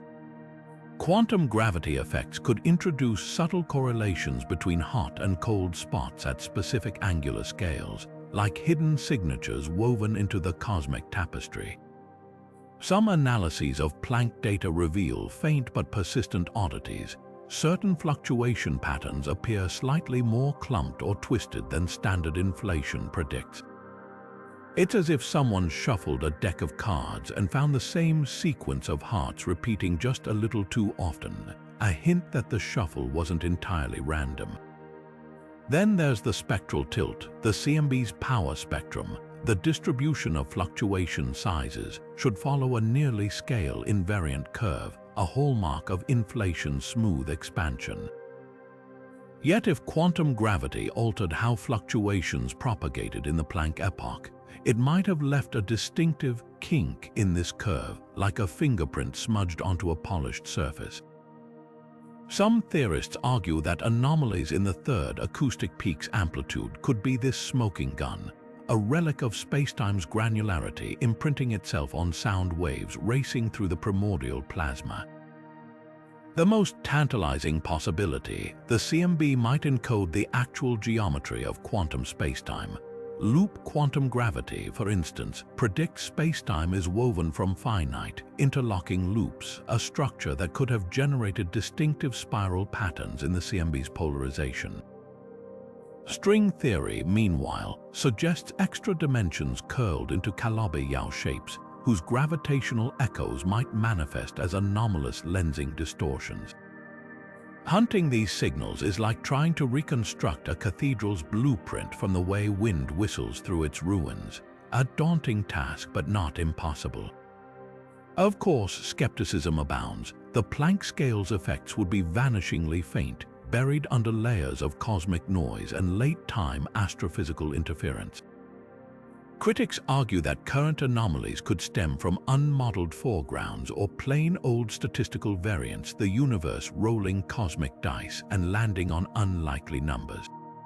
Future CMB experiments like the Simons Observatory aim to cut through this noise with unprecedented sensitivity, mapping polarization at resolutions that could finally reveal whether spacetime's quantum tremors left scars on the sky. What makes this hunt so electrifying isn't just the science, it's the existential stakes.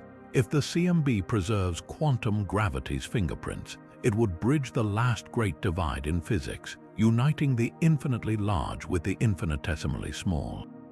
Every anomaly, every statistical quirk becomes a potential clue, a whisper from an era when the universe was so young and wild that even the laws we take for granted were still being written. And that's the beauty of the CMB. It's not just a snapshot of our cosmic dawn, but a message in a bottle from the edge of reality itself. Fractals are nature's fingerprints, infinitely complex patterns that repeat at every scale, from the branching of trees to the jagged edges of coastlines. They're the universe's way of folding simplicity into complexity, creating order within chaos. But what if the cosmic microwave background, that ancient snapshot of the universe's infancy, also holds these self-repeating marks? Some researchers claim the CMB's temperature fluctuations aren't just random noise. They might be fractal echoes, subtle patterns that challenge our most fundamental assumptions about how the universe grew.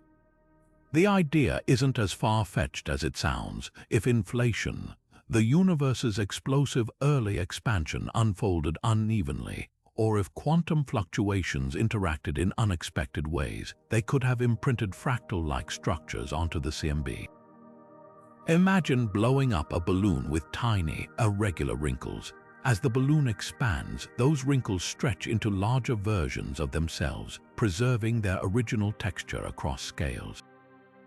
That's the essence of fractal cosmology. The universe's smallest fluctuations might mirror its largest structures, a cosmic hall of mirrors where the big reflects the infinitesimal. Evidence for this lies in the CMB's statistical geometry. Standard inflation predicts Gaussian randomness. Temperature variations should look like static on an old TV with no hidden order. But when scientists analyze the CMB's hot and cold spots using tools like fractal dimension analysis, some studies detect anomalous clustering. Certain fluctuations appear lumpier than expected, with patterns that recur across different angular scales. It's like zooming into a snowflake and finding the same intricate design whether you're looking at a millimeter or a mile. These deviations, though faint, resist easy explanation within the lambda CDM model. One radical explanation ties these fractal hints to pre-Big Bang physics. In loop quantum cosmology, for instance, space-time isn't smooth but granular, with a woven structure that could generate fractal fluctuations during inflation. Picture a quilt made of ever smaller stitches. The overall pattern holds, but the closer you look, the more self-similar it becomes. If the universe inherited this granularity from its quantum origins, the CMB might be our only window into that primordial texture. Critics argue these fractal claims could be mirages. The human brain excels at finding patterns even where none exist, a phenomenon called apophenia. Without rigorous statistical thresholds, what looks like fractal order might just be cosmic pareidolia, the same tendency that makes us see faces in clouds. Even the most tantalizing signals, like the infamous axis of evil alignment, could vanish under sharper scrutiny. Future CMB experiments with higher resolution will test these fractal claims definitively, either exposing them as noise or forcing us to rewrite inflation's playbook. What makes this mystery so captivating isn't just the science, it's the philosophical weight. Fractals in the CMB would suggest the universe operates like a cosmic Russian nesting doll, with scales nested within scales, each reflecting the others. Whether it's a flaw in our models or a glimpse of deeper physics, the search for these patterns reminds us that the cosmos might be far more interconnected and far stranger than we ever imagined. Time flows like a river, always forward, never backward, at least in the universe we experience. But what if the cosmic microwave background carries hints that time wasn't always so one-directional? Hidden in the CMB's temperature fluctuations, some researchers claim to have found a staggering anomaly, statistical patterns that change depending on which direction of time you examine. This isn't just a quirk in the data, it could be evidence that the early universe played by different temporal rules, with physics that treated past and future as anything but equal. At first glance, the CMB's fluctuations should be time-symmetric. The processes that created them, quantum fluctuations stretched by inflation, sound waves rippling through primordial plasma, don't inherently care about time's arrow. Yet when scientists analyze the CMB's hot and cold spots using advanced statistical tools, certain asymmetries emerge. One hemisphere of the sky shows fluctuations that appear smoother when analyzed in one temporal direction, while the other hemisphere exhibits sharper, more abrupt transitions. It's like watching a film of an exploding firework. Run it forward and the sparks burst outward in a predictable pattern. Run it backward and the same event seems oddly disjointed, with embers converging in ways that defy intuition. One leading explanation ties this asymmetry to the universe's earliest moments. During inflation, spacetime may have undergone phase transitions, sudden shifts in the underlying quantum fields that drove expansion. If these transitions unfolded unevenly, like ice forming cracks in unpredictable directions, they could have imprinted a preferred temporal orientation on the cosmos. Think of it as cosmic handwriting. The universe's signature might slant slightly toward one direction of time, leaving faint strokes in the CMB's structure. Another possibility ventures into quantum gravity's uncharted territory. Certain theories suggest that at Planck-scale energies, time itself might lose its smooth flow, becoming granular or even bidirectional. If these fleeting instants of temporal chaos occurred during inflation, their echoes could persist in the CMB's large-scale patterns.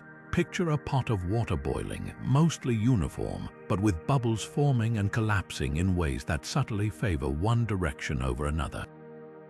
The CMB's time asymmetry might be the cosmological equivalent of those bubbles frozen into the sky.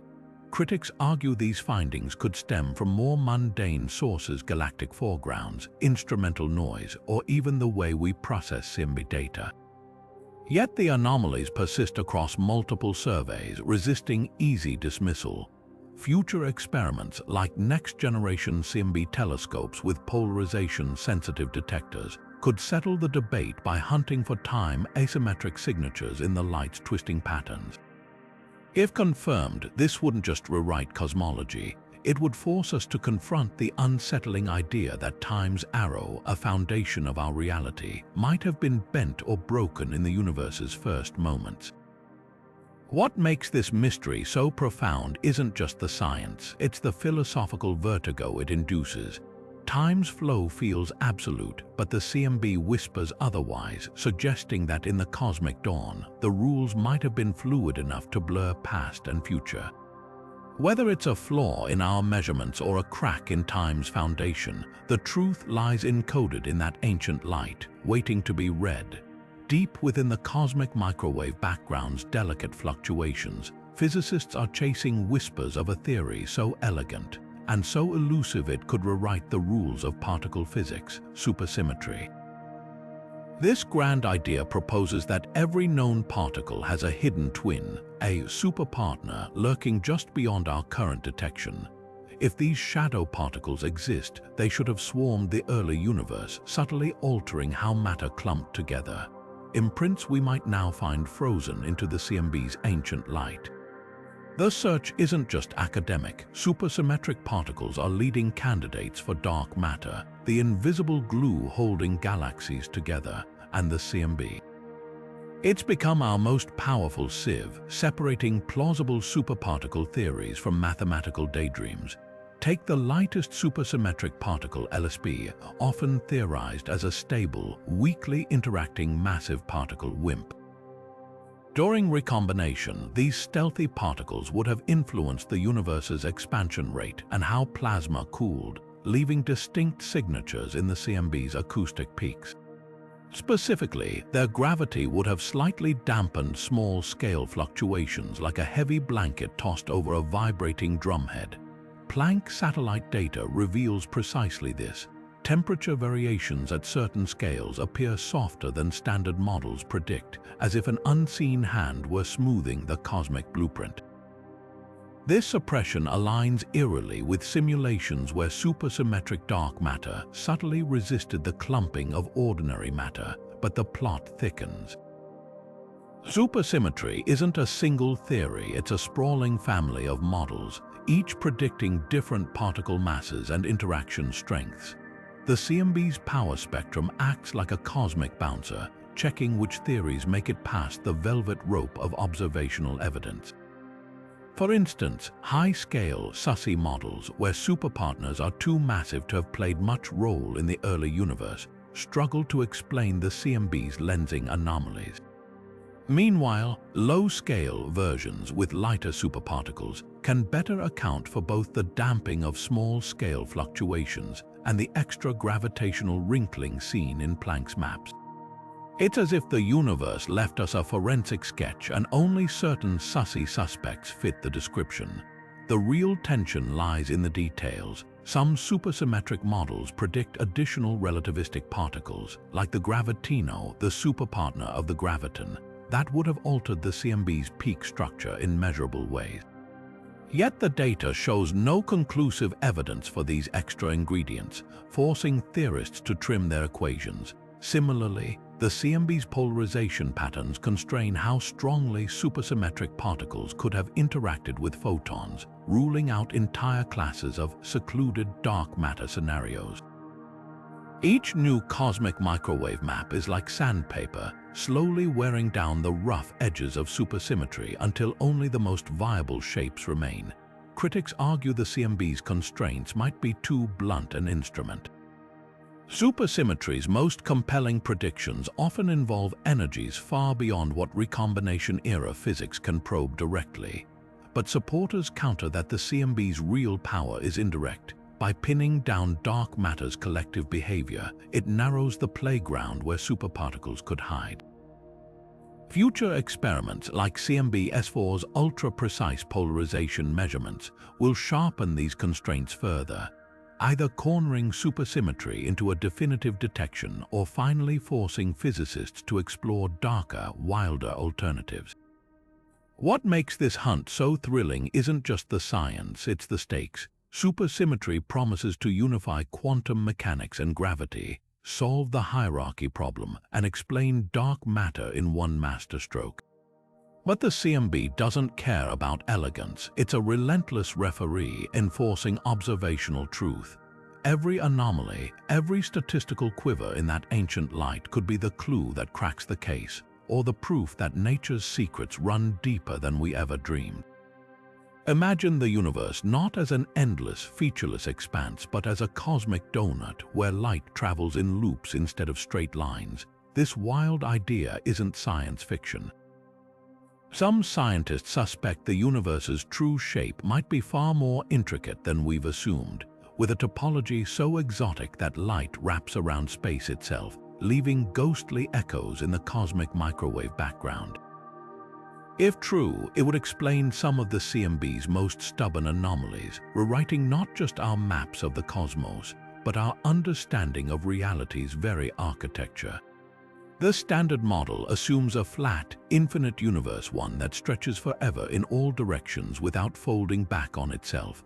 But topology, the mathematical study of shapes, allows for mind-bending alternatives. A universe with positive curvature could close like a sphere, finite yet boundless.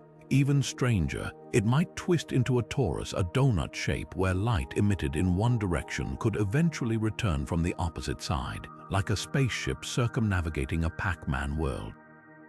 These aren't just abstract fantasies. If space has such a topology, it would leave detectable fingerprints in the CMB's patterns. Here's how it works. In a wrapped universe, light from the last scattering surface would have multiple paths to reach us, some arriving directly, others looping around the cosmos once, twice, or more before hitting our telescopes. These ghost images would superimpose on the primary CMB signal, creating repeating patterns in the temperature map.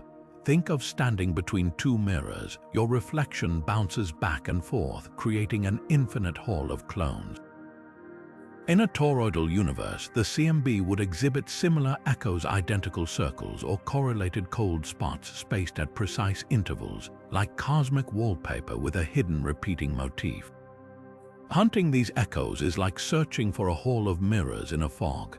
The Planck satellite scoured the CMB for matched circles, paired regions with nearly identical temperature variations that could signal wrapped light paths.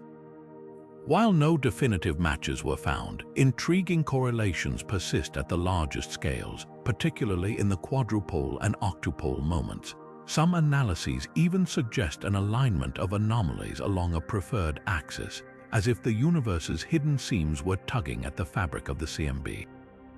It's like finding a faint watermark on an ancient document, visible only when you hold it up to the light just right. But topology's fingerprints might be subtler than simple circles.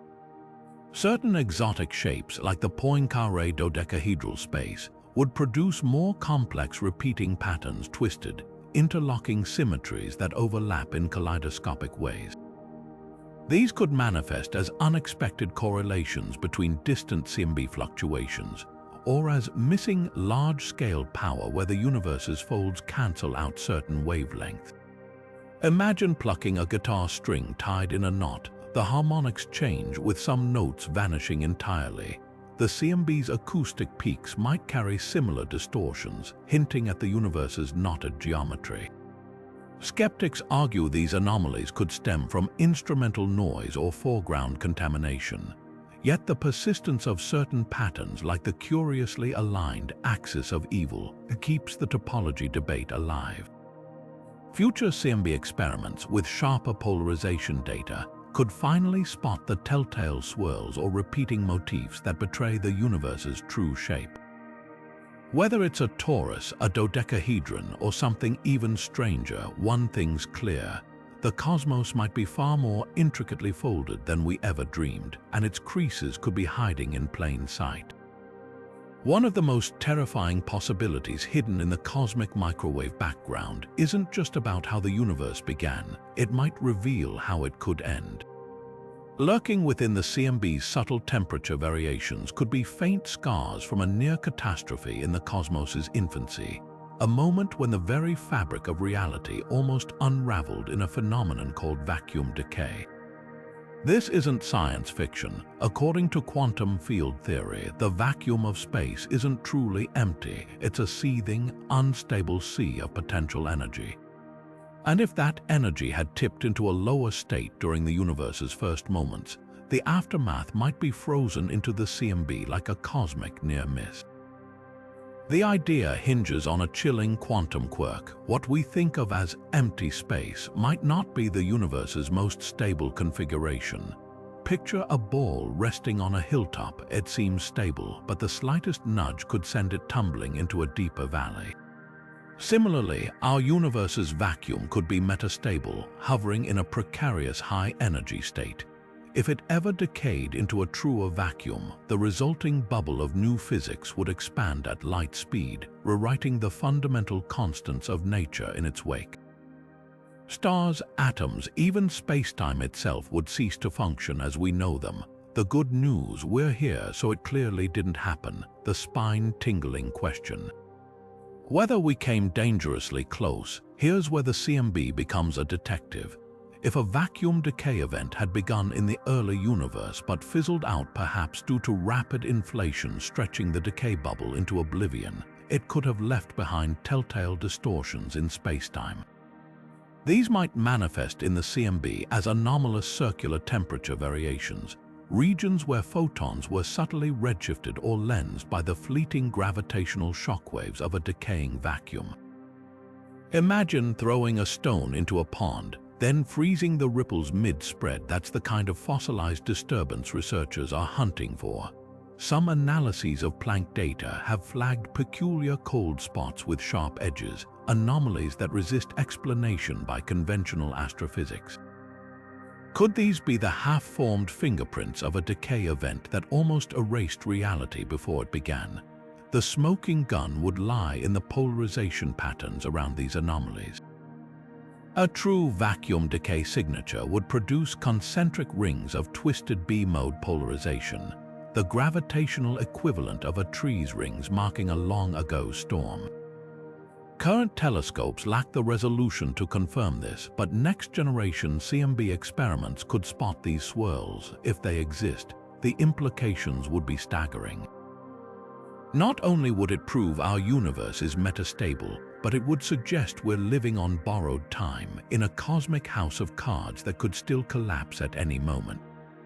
Yet the most fascinating twist isn't just the doom, it's the salvation. If vacuum decay left scars in the CMB, those same scars might reveal how the universe stabilized itself.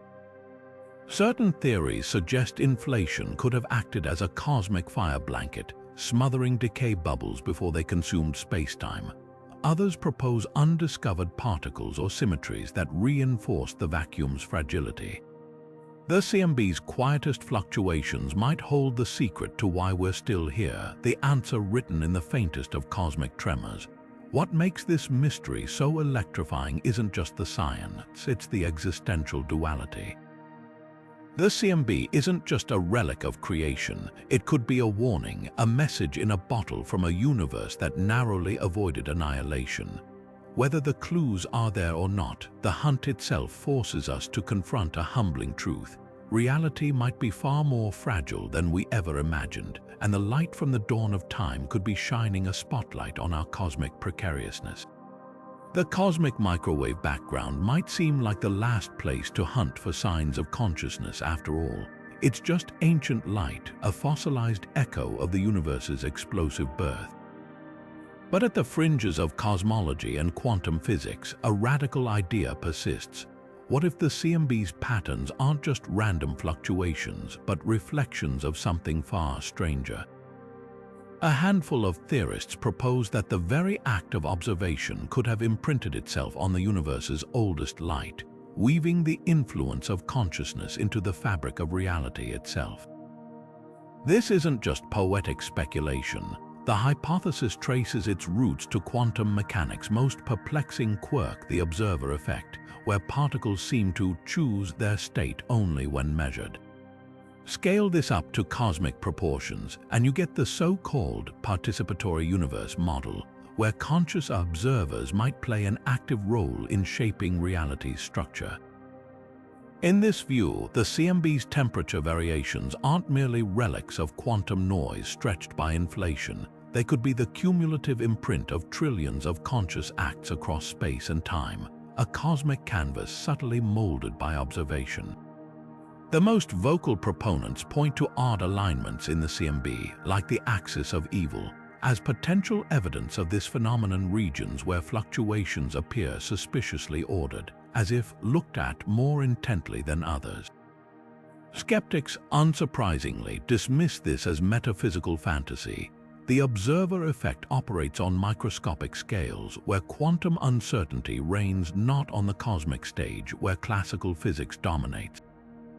And yet the parallels are eerie. Certain interpretations of quantum theory suggest that reality remains indeterminate until observed, an idea that, if extrapolated, implies the universe's large-scale structure might also bear the marks of observation. Imagine a universe where the CMB's hot and cold spots aren't just frozen accidents, but cosmic Rorschach tests their patterns, shaped, however faintly, by the gaze of galaxies, stars, and perhaps even life itself.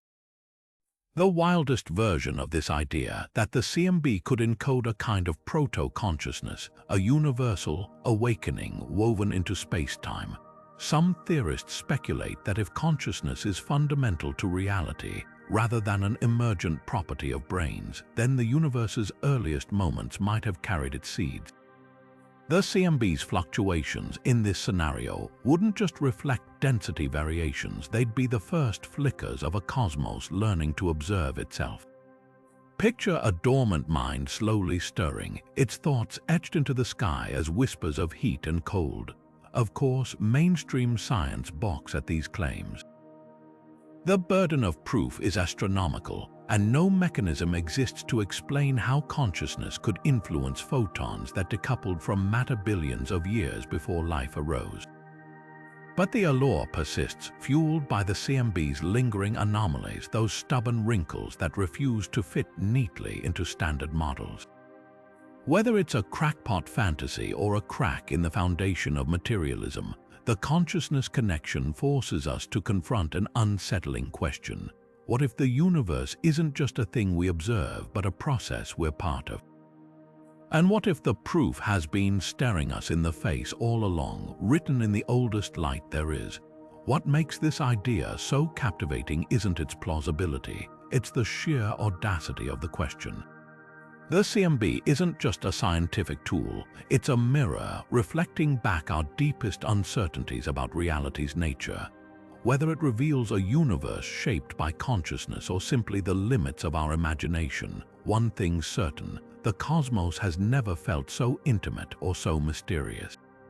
From the eerie uniformity of the cosmic microwave background to the missing supervoids, from the cold spot's cosmic bruise to the axis of evil's defiant alignment, we've journeyed through 50 mysteries that defy explanation.